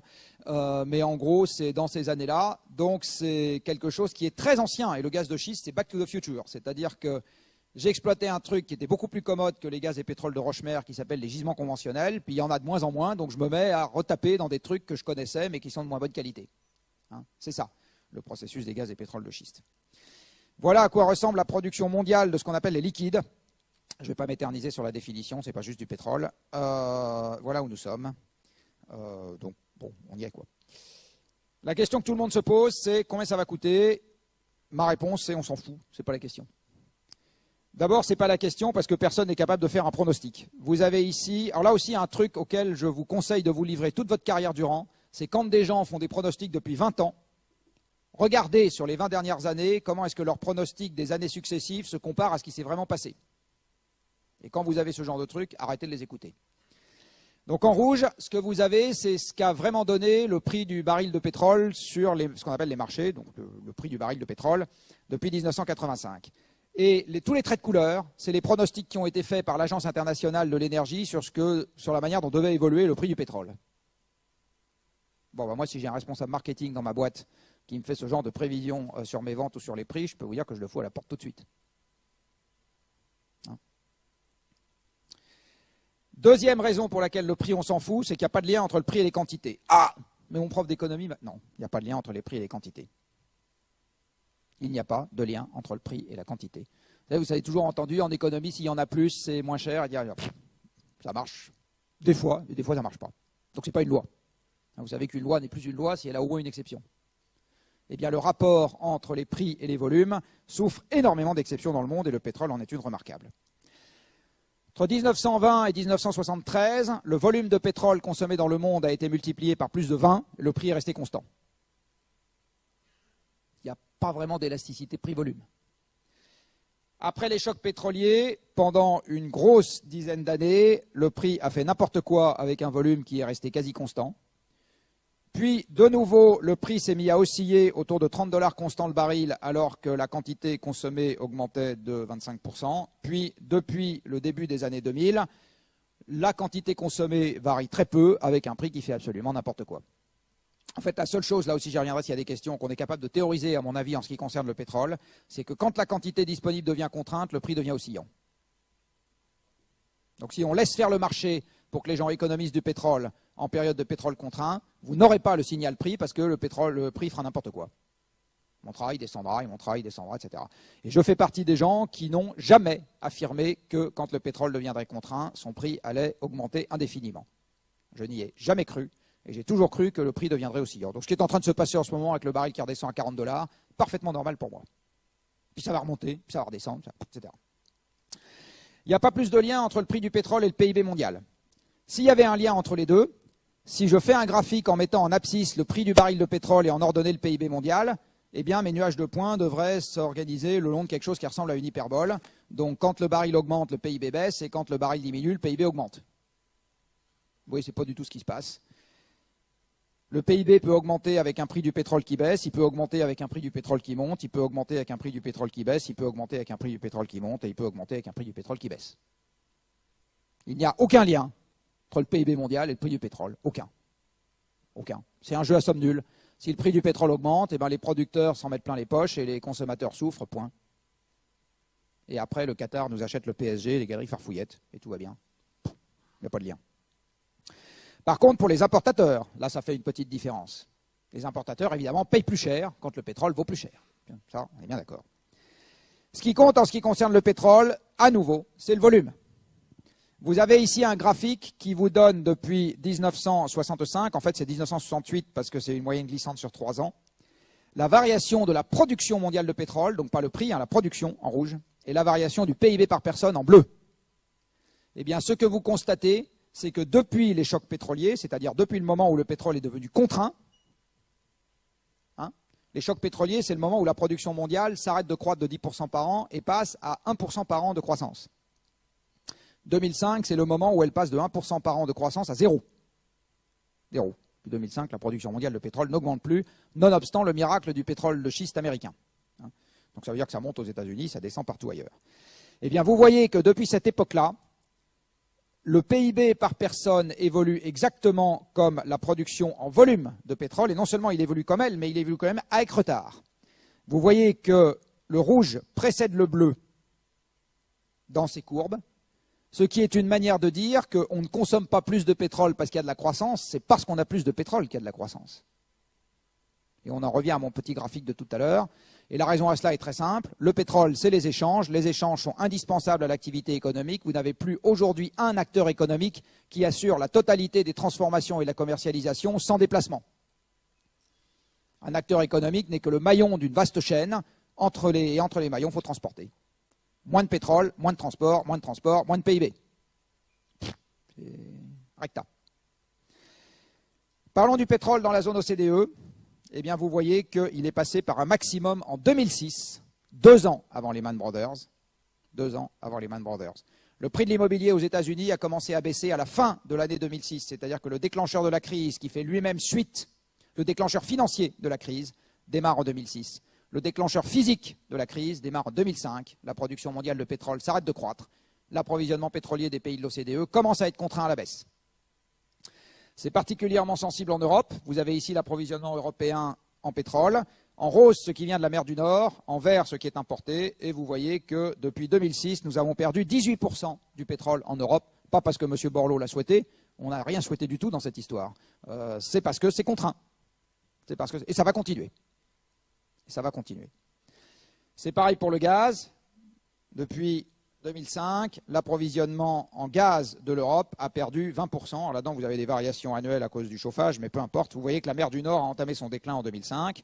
Et ici, vous avez pour mémoire un potentiel du shale gaz tel que je l'estime en Europe, si tant est qu'on décide d'y aller, ce qui n'est pas nécessairement une bonne idée, mais de toute façon, même si on y va, ce n'est pas un game changer rapide. Et vous avez ici l'approvisionnement européen total en énergie, qui est passé par un maximum en 2006. Et vous voyez ce que valent les nouvelles renouvelables dans cette histoire, en violet, dans lequel on a mis à date des centaines de milliards d'euros. Je dis bien des centaines de milliards d'euros. Rien que l'Allemagne en a mis 350. Des centaines de milliards d'euros. Ça ne change pas grand-chose. Ceci allant avec cela, voilà comment évolue la production industrielle de la France. Alors c'est parce que nos politiques sont nulles, donc on a viré Montebourg et ça va mieux. Alors voilà comment ça se passe chez les Anglais. Voilà comment ça se passe chez les Danois, voilà comment ça se passe chez les Suédois, voilà comment ça se passe chez les Finlandais, voilà comment ça se passe chez les Allemands. Alors, les Allemands, ça c'est les champions du monde. Pourquoi? Parce qu'ils ont 200 milliards par an d'exportation, mais tous les pays de la Terre ne peuvent pas être exportateurs nets.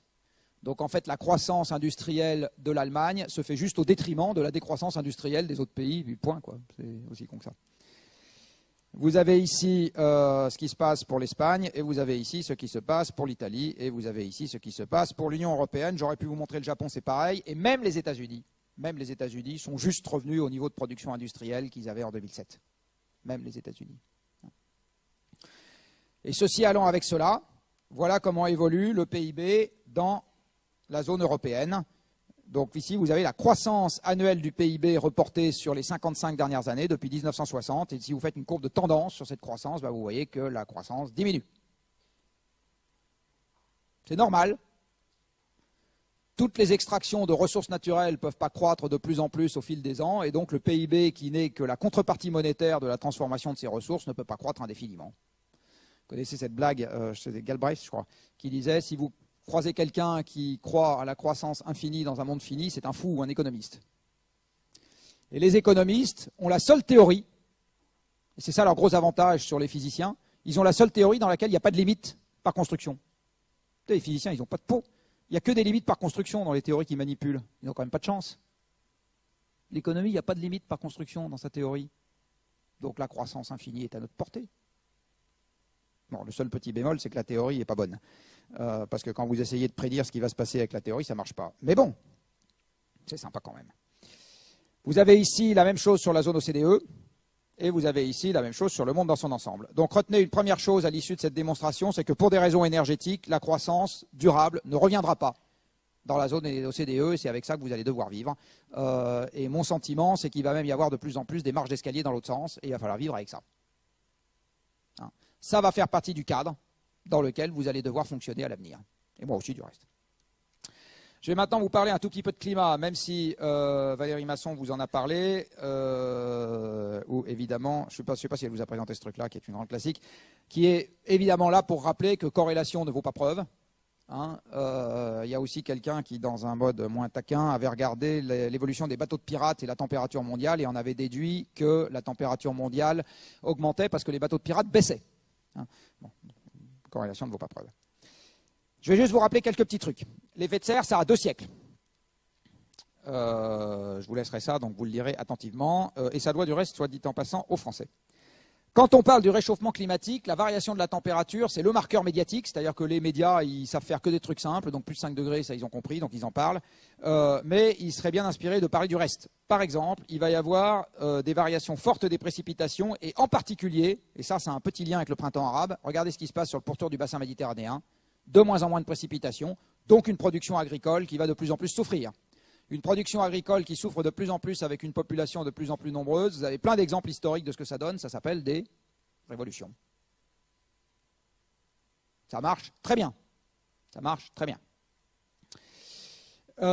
Vous avez d'autres choses. Donc les rendements agricoles vont souffrir. Les écosystèmes risquent de souffrir. La biodiversité des maladies pourrait augmenter. Vous allez avoir une augmentation de l'intensité à minima des phénomènes extrêmes. L'océan se dilatant, enfin l'eau se dilatant, l'océan va monter. L'océan va s'acidifier avec des effets tout à fait inconnus sur les écosystèmes marins. Vous allez avoir une modification de la circulation à grande échelle dans l'océan. Il y a une déstabilisation déjà en cours du Groenland et potentielle de l'Antarctique de l'Ouest. Ça, j'en ai déjà parlé. Vous avez des phénomènes d'amplification dans le système qui pourraient larguer des réservoirs de carbone qui sont immobiles depuis des millions d'années. Et le point important, c'est le dernier. Quand vous faites une expérience pour la première fois, ça n'a strictement aucun sens de demander à quelqu'un de vous décrire par le menu tout ce qui peut se passer pendant l'expérience en question. Alors je vais prendre une expérience que les hommes ont fait 3 milliards de fois qui s'appelle se marier. Il y a peut-être quelques personnes dans la salle qui sont concernées. Hein, se marier. Bon, on a fait ça 3 milliards, 4 milliards de fois. Donc, bien, on a un track record. Bien, quand même, on a fait un certain nombre de fois. Bien, on peut faire des nuages de points, des régressions, des machins, des trucs, des bidules. Ben, pour autant, prenez un couple qui se marie aujourd'hui. Vous êtes infoutu de dire ce que sera ce couple dans 30 ans. Alors que pourtant, on a fait l'expérience 3 milliards de fois. Maintenant, vous prenez une expérience que vous faites pour la première fois grandeur nature, qui s'appelle réchauffer un climat de 5 degrés en un siècle, ou en 2 siècles. Ça n'a pas le moindre sens de demander à la communauté scientifique de vous faire l'inventaire précis de tous les emmerdements qu'on peut avoir dans ce cadre-là. Ça n'a pas de sens. Pas de sens. J'insiste, pas de sens. Par contre, ce qui a du sens, c'est de rapprocher ça du passé pour comprendre qu'on est en train de secouer le système dans des proportions telles que la probabilité pour qu'on n'ait pas d'emmerdement majeur est rigoureusement nulle. Ça a du sens. Et c'est ça que je vais vous dire tout de suite. Vous avez ici, je ne sais pas si Valérie elle vous l'a montré cette carte ou pas. Non. Les écosystèmes qui sont installés en Europe si on leur fout la paix, aujourd'hui. Alors si on leur fout la paix, ça veut dire quoi? Ça veut dire qu'on ne coupe pas les forêts pour faire des champs, qu'on ne coupe pas les forêts pour faire des routes, des aéroports et des écoles des ponts. Bref, on laisse les écosystèmes vivre leur vie et on regarde ce qu'on a. Eh bien, si on fait ça, voilà les écosystèmes qui sont aujourd'hui installés en Europe. Vous avez essentiellement de la forêt, ce qui veut dire que les conditions climatiques sont sympas, puisque la forêt est en général l'écosystème le plus riche en biodiversité que vous puissiez avoir quelque part si les conditions s'y prêtent. Donc vous avez essentiellement de la forêt, boréale, méditerranéenne, machin, etc. Tout au nord, il fait trop froid, donc trop sec pour que vous ayez de la forêt. Tout à l'est, il fait trop sec pour que vous ayez de la forêt, mais partout ailleurs, c'est plutôt de la forêt que vous avez. Voici l'Europe d'il y a 20 000 ans. Alors l'Europe d'il y a 20 000 ans ne ressemble pas vraiment à l'Europe d'aujourd'hui, comme vous pouvez le constater. La première chose qui se passe, c'est je ne sais pas si l'école des ponts accueille aujourd'hui des élèves suédois, danois ou finlandais, mais je peux vous dire qu'il y a 20 000 ans, ce n'était pas possible parce qu'ils étaient sous la glace. Il y avait une calotte de 3 km d'épaisseur qui était posée sur la Scandinavie, et soit dit en passant, il y en avait également une autre qui était posée sur le nord de l'Écosse, donc les Écossais n'étaient pas là pour nous emmerder au rugby, ça c'est quand même une bonne nouvelle. Vous voyez que le trait de côte passe à l'extérieur de la Grande-Bretagne actuelle. Alors pour ceux d'entre vous qui font de la voile, pas trop, vous êtes quand même là pour étudier, vous savez probablement que le point bas de la Manche, aujourd'hui, c'est 110 mètres, 114 très exactement, si j'ai bien regardé mon sondeur. Donc c'est une mer qui n'existait pas, la Manche, il y a 20 000 ans, puisque l'océan avait baissé de 120 mètres. Où était passée l'eau qui n'est plus dans l'océan? Dans les énormes calottes qui étaient sur la Scandinavie. L'Antarctique avait grossi, le Groenland avait grossi, et il y avait une énorme calotte également posée sur le Canada, la calotte du Laurentide. Vous voyez qu'il n'y a pas vraiment de forêt en Europe à cette époque-là. La totalité de l'écosystème européen ressemble plus ou moins à ce qu'on trouve aujourd'hui dans le nord de la Sibérie.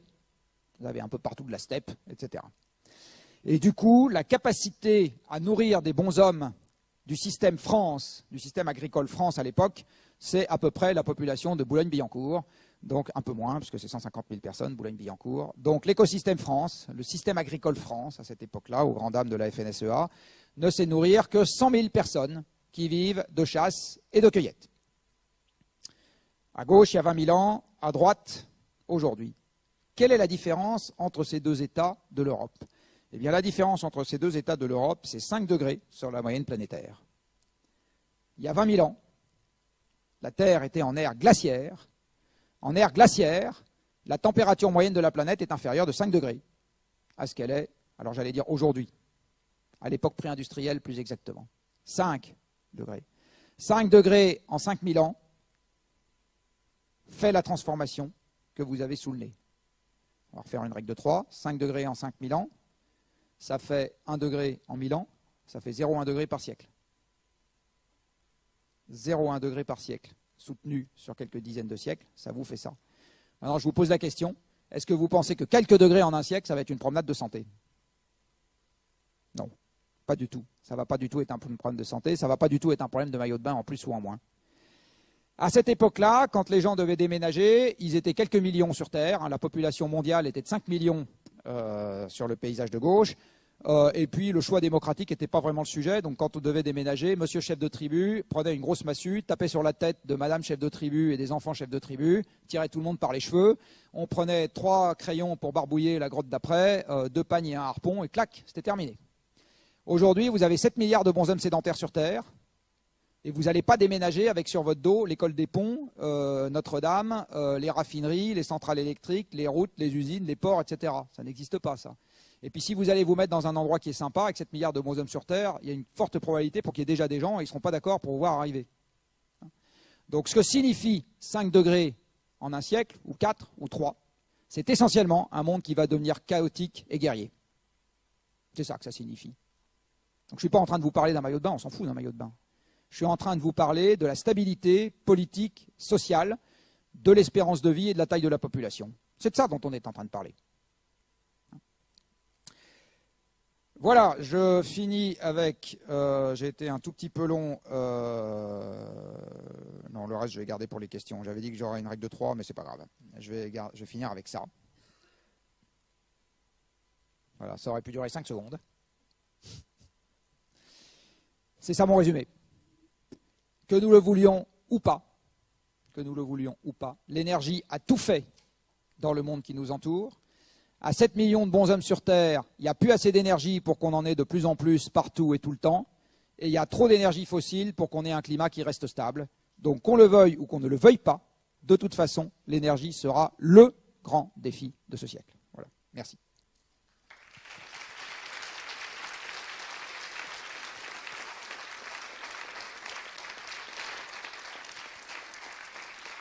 Merci beaucoup Jean-Marc Jancovici pour ce constat provoquant, alarmant, presque déprimant. Je pense qu'il y a effectivement beaucoup de questions sur le constat, mais peut-être aussi sur les pistes pour les solutions face à ce grand problème. Donc voilà, sans plus tarder, voilà, une première question. Rapidement, si vous avez des pistes de solutions. Alors, je vais vous retourner la question. Qu'est-ce que vous appelez une solution? Une solution, c'est quelque chose qui permet d'obtenir quoi? Qui permettrait par exemple d'avoir, je pense là, une cohésion au niveau international pour, au niveau des décisions. Alors, une cohésion internationale fait partie des derniers trucs qu'on aura, parce que la distance au problème est extrêmement variable en fonction des pays que vous regardez. Et les envies sont extrêmement variables, les cultures sont extrêmement variables. Selon par exemple que la vie est la première valeur ou pas dans votre culture, vous n'avez pas du tout le même genre de réponse face à ce problème. Donc la cohésion internationale, elle n'existera jamais. Ce qui peut exister, c'est des accords internationaux sur des points un peu précis. Et là, si vous pensez par exemple à ce qui va se passer à Paris dans quelques mois, ce qui va se passer à Paris dans quelques mois ne changera pas fondamentalement la manière dont les pays s'organisent face à ce problème. Ça le changera un peu. Mais ça ne changera pas fondamentalement pour une raison très simple, c'est que les Nations Unies n'ont pas le pouvoir d'envoyer les chars chez les gens qui se comportent d'une manière qui est considérée comme déviante par les Nations Unies. On leur a, sauf dans un cas très particulier qui est les décisions du Conseil de sécurité, mais pour le moment le climat n'en relève pas. Donc ce qui va se passer, les Nations Unies, c'est un système montant dans lequel chaque pays dispose d'une voix. Donc les États-Unis et les îles Tuvalu ont le même pouvoir aux Nations Unies et les décisions doivent être obtenues par consensus. Tout le monde doit être d'accord sur ce qu'on fait. Alors, je ne sais pas si vous avez déjà été dans une assemblée de copropriétaires. Vous avez déjà été dans une assemblée de copropriétaires? Non. Bon, qui a déjà été dans une assemblée de copropriétaires ici? Vous connaissez un peu le... Bon. Alors, imaginez 198 copropriétaires. 198. Qui voteraient à une assemblée de copropriétaires indépendamment de la surface de leur appartement. Donc celui qui a un placard à balai a une voix comme celui qui a le triplex au sommet de l'immeuble. Qui doivent décider d'une augmentation des charges, qui n'ont pas a priori la clé de répartition, et qui ne savent pas qui est le bénéficiaire de l'augmentation des charges qu'ils vont voter. Et ces gens-là doivent se mettre d'accord de manière totalement unanime. Quelle est la probabilité qu'on y arrive? 0. Donc c'est exactement ce qui se passe aux négociations climat. La probabilité qu'on y arrive est nulle. Par ailleurs, vous avez bien compris que diminuer les émissions de CO2, c'est diminuer la consommation d'énergie fossile. Diminuer la consommation d'énergie fossile, c'est diminuer la consommation d'énergie tout court. Diminuer l'énergie disponible, c'est diminuer le PIB. Donc les négociations climat ne sont pas très loin de ressembler à une discussion sur la meilleure manière d'organiser la décroissance. Physiquement, c'est ça. Question, quelle est la probabilité qu'on y arrive? 0. Donc, l'accord international dans cette affaire, c'est la dernière chose qu'on aura. Le jour où un certain nombre de pays, en quantité croissante, il faut le souhaiter, et pour des raisons strictement égoïstes, donc intérieures, décideront de s'exciter face à ce problème, parce qu'ils comprendront que toute chose égale par ailleurs, c'est leur meilleure option. Alors, dans cette catégorie-là, j'en vois déjà 2, très significatifs. Un, c'est l'Europe. Mais il faut que l'Europe comprenne qu'elle est déjà sous stress d'approvisionnement en combustibles fossiles et que ça va s'accélérer. Donc de toute façon, décarboner l'économie, c'est sa meilleure option. Mais on a vachement de mal à faire accepter cette idée. Mais là, je vais faire une toute petite digression sur les médias. Parce que le problème le plus mis en avant dans les médias est le problème climatique et pas le problème de stress d'approvisionnement. Et la raison liée à ça, c'est que le problème climatique procède d'un mouvement militant et d'une science disponible qui sont là. Donc il y a un mouvement militant et il y a une science disponible. En ce qui concerne la décrue énergétique, il n'y a ni l'un ni l'autre.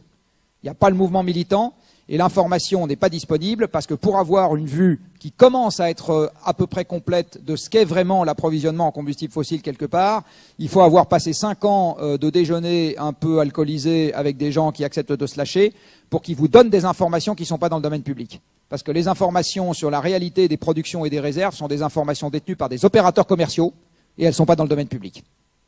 Donc il faut y aller à la mano, c'est un travail de fourmi. Changement climatique, c'est que de la recherche publiée, donc pour peu que vous vous en donniez la peine, tout est disponible. Donc l'Europe, il y aurait intérêt. Et le deuxième pays qui y a intérêt, c'est la Chine, parce que la Chine est, comme l'Europe, un peuple à la tradition, à l'existence multimillénaire. C'est des gens qui savent réfléchir. C'est des gens qui ont bien compris que 1 milliard et quelques dans la taille du pays, ça allait poser des problèmes. C'est des gens qui sont capables de voir à 30 ou 40 ans encore. Et c'est des gens où les élites urbaines, c'est peut-être ça le plus important et j'aurais peut-être dû commencer par ça, donc les élites au pouvoir commencent à trouver intolérable la pollution des centrales à charbon. J'aurais peut-être dû commencer par ça. Donc il y a 2 blocs, à mon avis, qui sont intéressants à regarder, c'est la Chine et l'Europe. Il se trouve que conjoncturellement, les États-Unis sont aussi sur la bonne pente parce qu'en remplaçant du charbon par du gaz, même de schiste, ils font baisser leurs émissions. Mais à mon avis, c'est plus conjoncturel que structurel parce que vous savez quand même que le slogan des États-Unis, c'est « No limits ». Donc « No limits » pour se confronter à un problème qui n'est qu'un problème de limite, c'est quand même un peu compliqué. Mais voilà en gros, mais la communauté internationale ne donnera pas la solution. Ce qui va donner la solution, c'est un empilement d'actions nationales ou régionales. C'est à ce niveau-là, c'est à cette échelle-là qu'il faut aller chercher le début de l'initiative. Il y a un autre endroit aussi qui peut être intéressant à regarder, c'est les multinationales. Alors vous savez, les multinationales, c'est celles capitalistes, etc. Oui, sauf que là-dedans, il y en a qui ont un intérêt direct à l'action et que les multinationales sont les seules institutions transnationales capables d'imposer une discipline interne. Il n'y en a pas d'autre. Enfin si, il y a la construction européenne, mais à part la construction européenne, multinationale, c'est donc, bon, chez elle, il y a évidemment à boire et à manger, mais c'est aussi le monde économique est en train de se cliver sur ce sujet. Hein. Il y a 10 ans, il était unanime à dire vous nous emmerdez avec les contraintes sur les émissions. Aujourd'hui, c'est plus du tout le discours. Et pour vous donner un exemple assez rigolo et très récent, le patron de Total aujourd'hui milite pour une augmentation du prix du CO2 en Europe. Il est fou, il n'est pas du tout fou. C'est la condition à laquelle le gaz peut déplacer le charbon. Donc aujourd'hui, ce qui est en train de se passer, c'est que la production électrique au gaz est en train de se casser la gueule et la production électrique au charbon est en train de très bien se porter. Et le patron de Total dit ça serait quand même mieux si c'était l'inverse du point de vue du CO2, il n'y a pas tort. Et la seule condition pour y arriver, c'est que le CO2 vaille quelque chose et qu'il vaille suffisamment cher pour que les centrales à charbon soient défavorisées économiquement par rapport aux centrales au gaz. Donc ce brave homme est en train d'entraîner tout un tas de pétroliers européens puis mondiaux dans l'idée qu'il faut monter le prix du CO2. Et il ne le fait pas du tout par raison altruiste, encore que j'ai eu sa fille comme élève il y a 2 ans, ça peut-être non, pardon.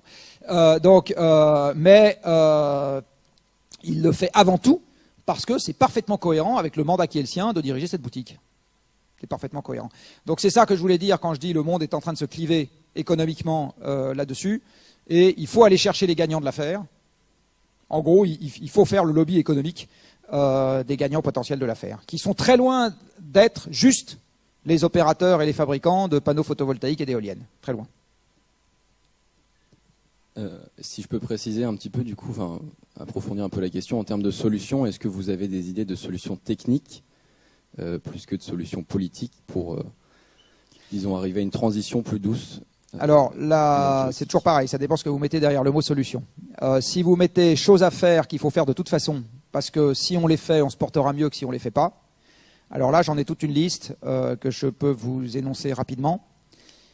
La première des choses à faire, ça va être un peu inventaire à l'après-vert. Hein. Il y a une action à avoir dans le domaine des transports.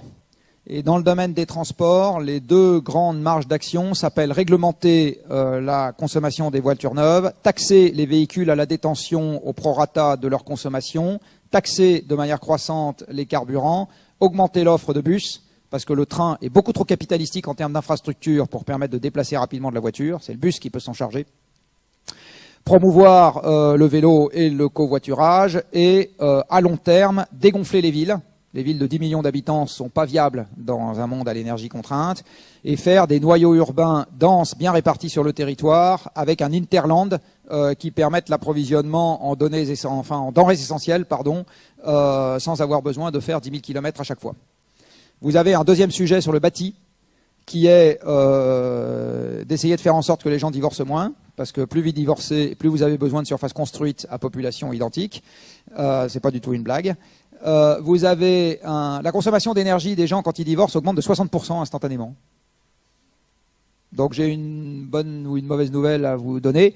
Ça sera plus compliqué pour votre génération de divorcer que ça ne l'a été pour la mienne. Donc choisissez mieux. Vous avez donc un sujet sur le bâti. Donc non, c'est pas une blague ce que je dis. Hein. S'il y a une inflation perpétuelle de la demande en mètres carrés par personne, vous pouvez faire tout ce que vous voulez sur le plan technique, vous n'y arrivez pas, quoi. Donc vous avez et en termes purement techniques, vous avez la performance de l'enveloppe et les appareils de chauffage. Et pour être un peu pragmatique, il faut isoler mais sans excès et tout passer à la pompe à chaleur et construire quelques réacteurs nucléaires pour alimenter tout ça. Sur le plan de l'électricité, il faut tuer le charbon et remplacer ça par du nucléaire. On ne sera pas dans les temps, jamais, si on essaye avec du photovoltaïque et de l'éolien. Donc aujourd'hui, les gens, l'enfer est pavé de bonnes intentions, comme vous le savez. Aujourd'hui, les gens qui disent on va remplacer les fossiles par du photovoltaïque et de l'éolien, malheureusement pour eux, ne font que œuvrer pour que le changement climatique soit plus important. C'est ça qu'ils font, en pratique. Mais évidemment, si vous leur dites, ils vont dire que je suis fou, mais en pratique, c'est ça qu'ils font. C'est un peu comme si vous dites à Renault, dont les ventes de voitures diminuent, vends donc des trombones et tu vas garder le même nombre d'emplois. Ça ne marchera pas. Donc, il faut tuer le charbon dans la production électrique mondiale. En France, on n'en a pas énormément, donc là, ce que je suis en train de vous dire ne concerne pas la France directement pour ses installations. Par contre, ça concerne directement la France pour son industrie. On peut quand même en exporter 3,5 si on rentre dans ce genre de schéma.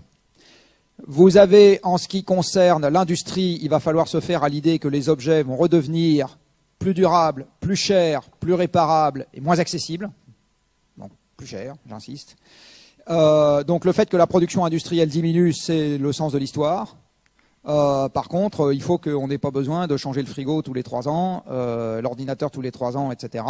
Donc, tout ça va de pair avec un système économique dans lequel ça coûte plus cher, on en prend plus soin, les performances changent moins souvent, etc.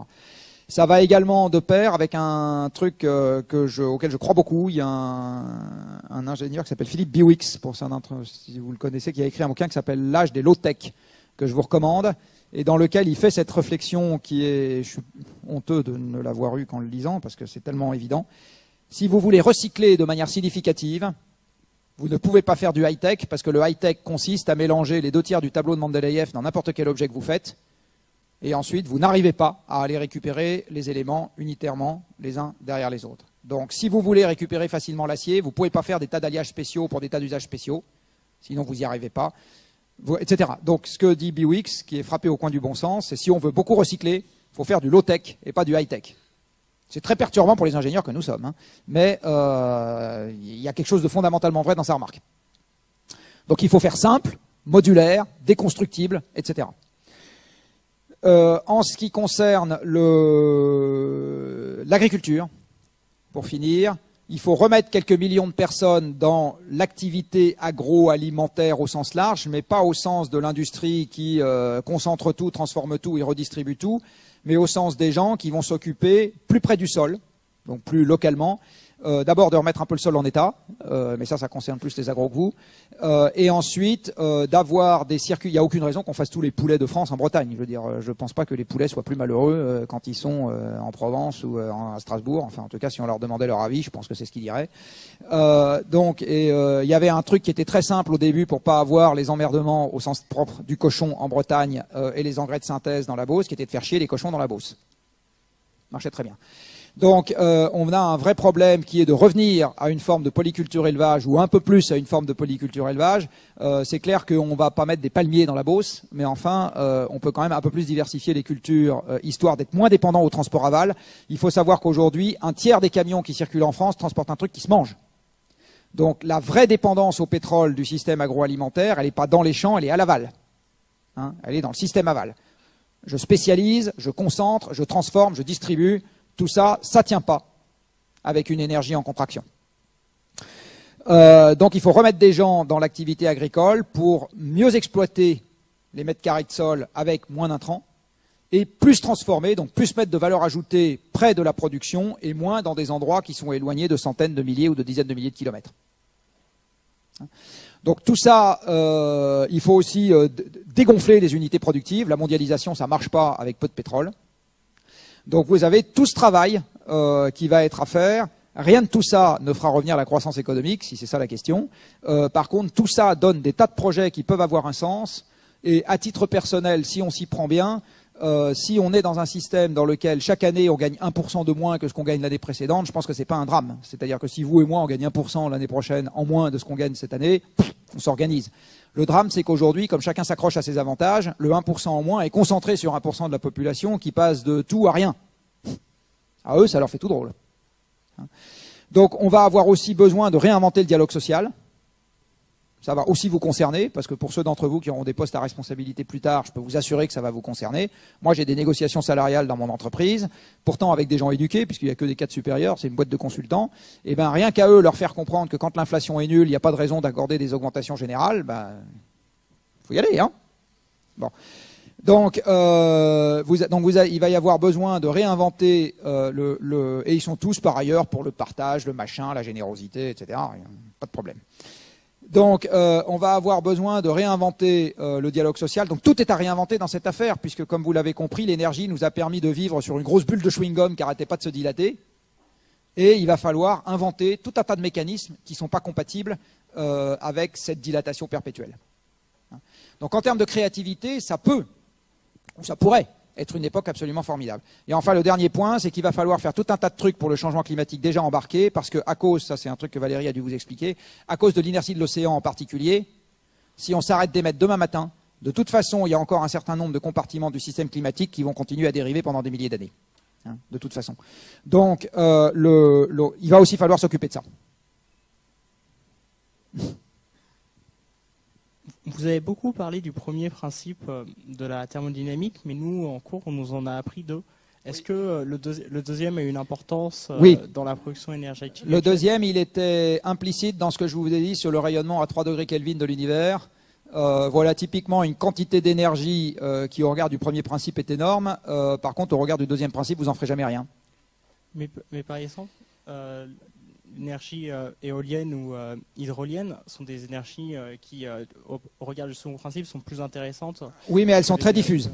Elles sont extrêmement diffuses. Donc il vaut mieux avoir un rendement dégueulasse sur une énergie très concentrée qu'un rendement excellent sur une énergie très diffuse. À l'arrivée, vous vous y retrouvez quand même avec l'énergie très concentrée. Par contre, il y a un autre truc que vous savez probablement, c'est que l'électricité en tant que telle ne se stocke pas, puisque l'électricité se définit par des électrons en mouvement. Et il n'y a que dans des supraconducteurs que vous savez stocker des électrons en mouvement. Sinon, vous devez transformer l'électricité en une autre forme d'énergie pour la stocker. Et il se trouve que toutes les formes de stockage de l'électricité que nous connaissons aujourd'hui supposent la mise en jeu de masses qui sont extrêmement significatives, et c'est ça qui pénalise l'électricité dans l'usage transport, là où le pétrole est roi, parce que dans un réservoir de pétrole, vous avez 10 kWh par litre, alors que dans 1 kg de batterie plomb-acide, vous avez 35 Wh. Et même les batteries poète-poète modernes, là, lithium-ion, etc., vous avez des densités énergétiques qui restent de l'ordre de 150, 200 Wh par kilo.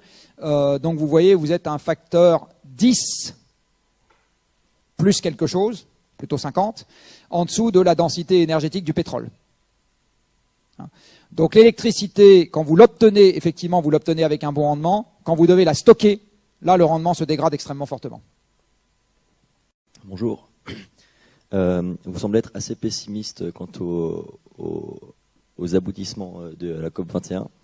Et vous nous avez fait un scénario assez apocalyptique sur les 5 degrés. Mais est-ce que, à votre avis, 2 degrés, c'est possible? Ou bien, alors, physiquement, oui. Est-ce qu'on va y arriver? Je ne suis pas Madame Soleil. Est-ce que c'est une élévation de température sans emmerdement? Non. Est-ce que c'est une élévation de température avec emmerdement qui sont susceptibles de diviser la taille de la population humaine par 2? Je n'en sais rien. Parce qu'en plus, ça ne sera pas le seul facteur de pression sur la taille de la population humaine. Il y aura aussi des stocks d'énergie. Et comme on va écrire l'histoire qu'une seule fois, l'attribution des causes ne sera pas simple. Certains d'entre vous connaissent peut-être un homme qui s'appelle Brice Lalonde. Non, c'est un homme remarquable. Brice Lalonde a été le directeur de campagne du premier candidat aux élections présidentielles qui était un écolo en 1974, René Dumont. C'est un franco-américain, c'est peut-être pour ça qu'il est bigorné comme il l'est. Il a été de tous les coups de l'environnement depuis très longtemps. 74, ça commence à faire un peu. Et en particulier, il était ministre de l'Environnement de Mitterrand au moment du sommet de la Terre en 92 à Rio, qui est le sommet où a été signée la Convention climat. Il a fait toutes les réunions internationales sur le climat depuis lors. Toutes. Eh bien, il a une petite blague qui est, si on en est à la COP 21, 21e, c'est parce que ça fait 20 ans qu'on n'y arrive pas. Et sa petite blague, elle est parfaitement fondée. Le système même des Nations Unies fait qu'on n'arrivera pas à faire des choses discriminantes dans cette enceinte. Et les rares fois où on y arrive, je vais vous parler de Copenhague parce que j'y étais, la presse, emmenée par des gens bien pensants, pour prendre un terme approprié, dit « Ah, c'est pas bien que ça se passe comme ça ». Alors, ce qui s'est passé à Copenhague, parce que j'y étais, ça a été un hold-up du G20 sur les Nations Unies. C'est-à-dire qu'à un moment, les puissants ont dit « Vous les mioches, là, vos gueules, ça va être comme ça ». Il n'y a que comme ça que ça peut marcher. Il n'y a que comme ça que ça peut marcher. Si vous décidez du programme d'enseignement de la première année en disant chaque personne, on part d'une feuille blanche et chaque personne dans cette enceinte a une voix et on doit y arriver de manière unanime. Vous pensez que ça va marcher? Bon, si le directeur des études dit c'est comme ça et pas autrement, je pense que ça marche un peu mieux. Donc, enfin, en tout cas, vous avez un résultat.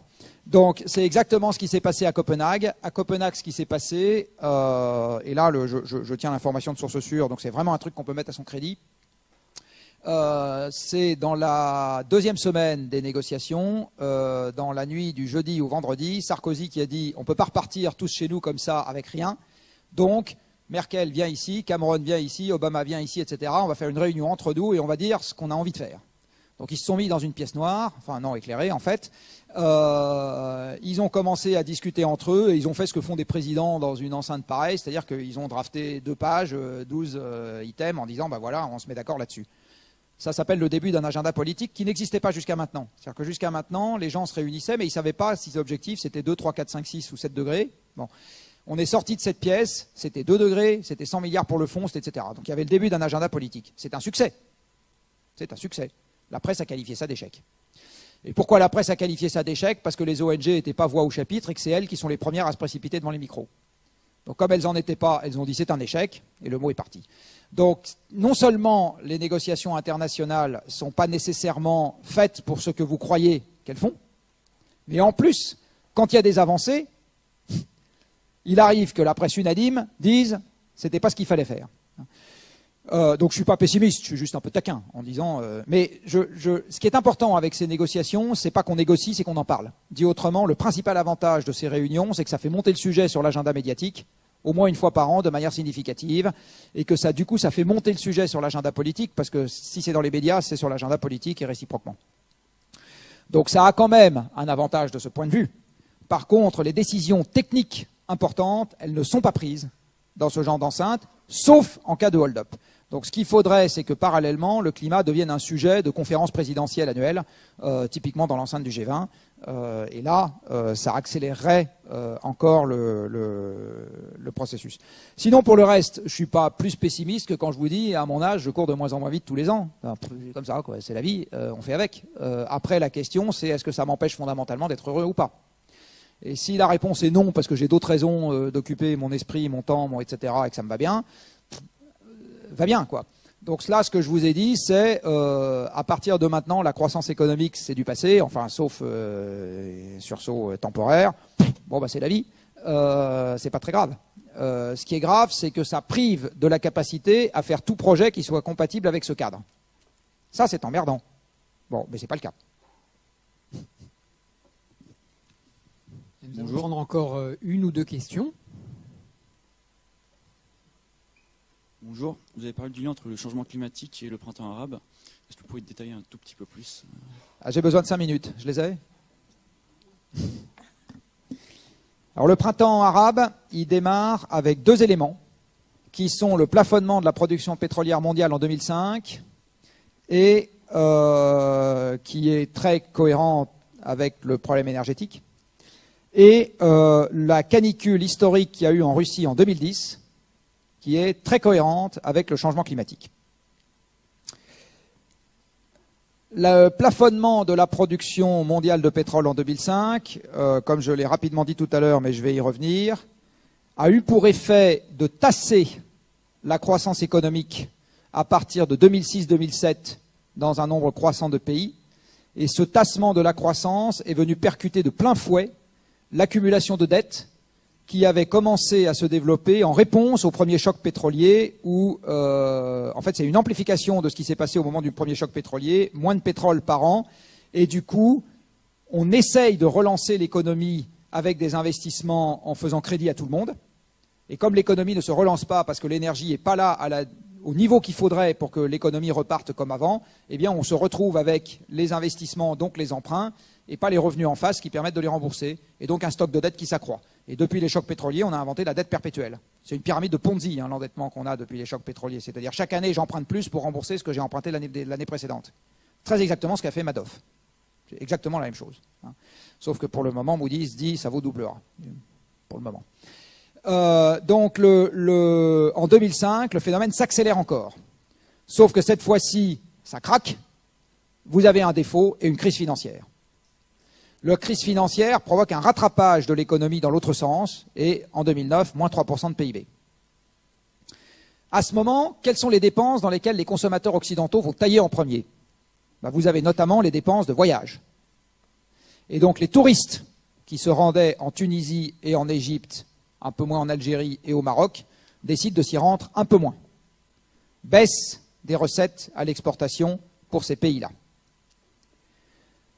2010, canicule historique en Russie. La Russie produit annuellement à peu près 100 millions de tonnes de céréales, dont la moitié part en exportation sur le marché mondial. Alors, il faut savoir que le marché mondial des céréales est un marché très étroit, parce que seulement 10% de la production mondiale de céréales passe une frontière. Donc c'est un petit marché.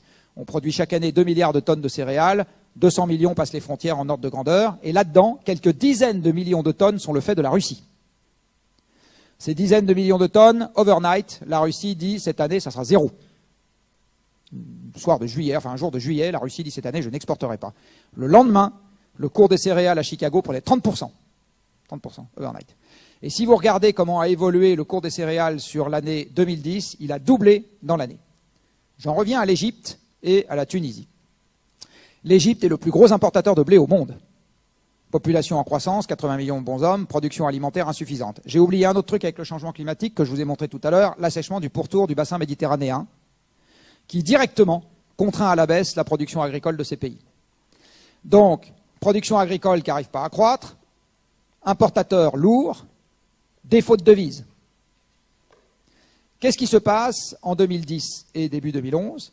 Le prix de l'alimentation explose, puisque les céréales voient leur cours doubler, et à la suite, tout ce qui se bouffe voit son cours doubler, parce que toutes les commodités sont asservies. Donc la viande double, le lait double, l'huile double, le sucre double, tout double. L'Égyptien standard, et on va dire les 50% qui gagnent le moins, il a $1 par jour de revenu net disponible. C'est-à-dire que si vous regardez ce qu'il gagne, moins les impôts, etc., $1 par jour. La tonne de céréales coûte $200. Si vous regardez ce que représente le doublement de la tonne de céréales pour une personne qui mange 1 kilo de pain par jour, faites le calcul, c'est une simple règle de 3. Eh bien, vous arrivez à la conclusion que le budget alimentaire de cette personne double alors qu'elle occupait déjà à peu près la moitié de ce qu'il gagne, sinon plus. 1789. Les gens sont descendus dans la rue parce qu'ils n'avaient plus à bouffer. Et parce que le gouvernement privé de devises était incapable de subventionner les importations. Prenez l'Algérie qui a du gaz et du pétrole, pas d'émeute. Prenez le Maroc qui a une alimentation à peu près autosuffisante, pas d'émeute. Prenez la Syrie, mal connectée au marché mondial à cause de son régime politique qui supportait très bien les Assad père et fils depuis 30 ans. La conjonction de la sécheresse croissante dans le pourtour du bassin méditerranéen et de la mauvaise connexion aux marchés mondiaux fait que la Syrie, par ailleurs, a aussi au même moment un problème de disponibilité alimentaire, et c'est la guerre civile, dont les conséquences sont en train d'arriver aux portes de l'Europe. Donc les conséquences du couple énergie-climat ne sont pas pour dans 352 ans, c'est pas pour le 1er janvier 2100, c'est tout de suite, là, maintenant. C'est déjà en train d'arriver. C'est déjà en train d'arriver. Voilà. Donc voilà un exemple parmi d'autres. Il y en a quelques autres que vous trouverez dans un excellent livre disponible à la vente dans quelques mois. Je suis aussi capable de vous relier, par exemple, le vote populiste à l'énergie. Je suis aussi capable de vous, là je vous en ai parlé un petit peu, les problèmes financiers qu'il y a eu aux États-Unis à l'énergie. Enfin tout ça a un déterminant énergétique fort. Donc une partie des trucs qu'on croit liés à autre chose, en fait, il y a déjà le couple énergie-climat qui est à l'œuvre sur ce genre autour de nous. Voilà, mais écoutez, le temps avancé. Donc je pense qu'on va s'arrêter là pour le temps pour les questions. Donc nous allons remercier pour Jean-Marc Jancovici pour cette conférence tout à fait passionnante. Et puis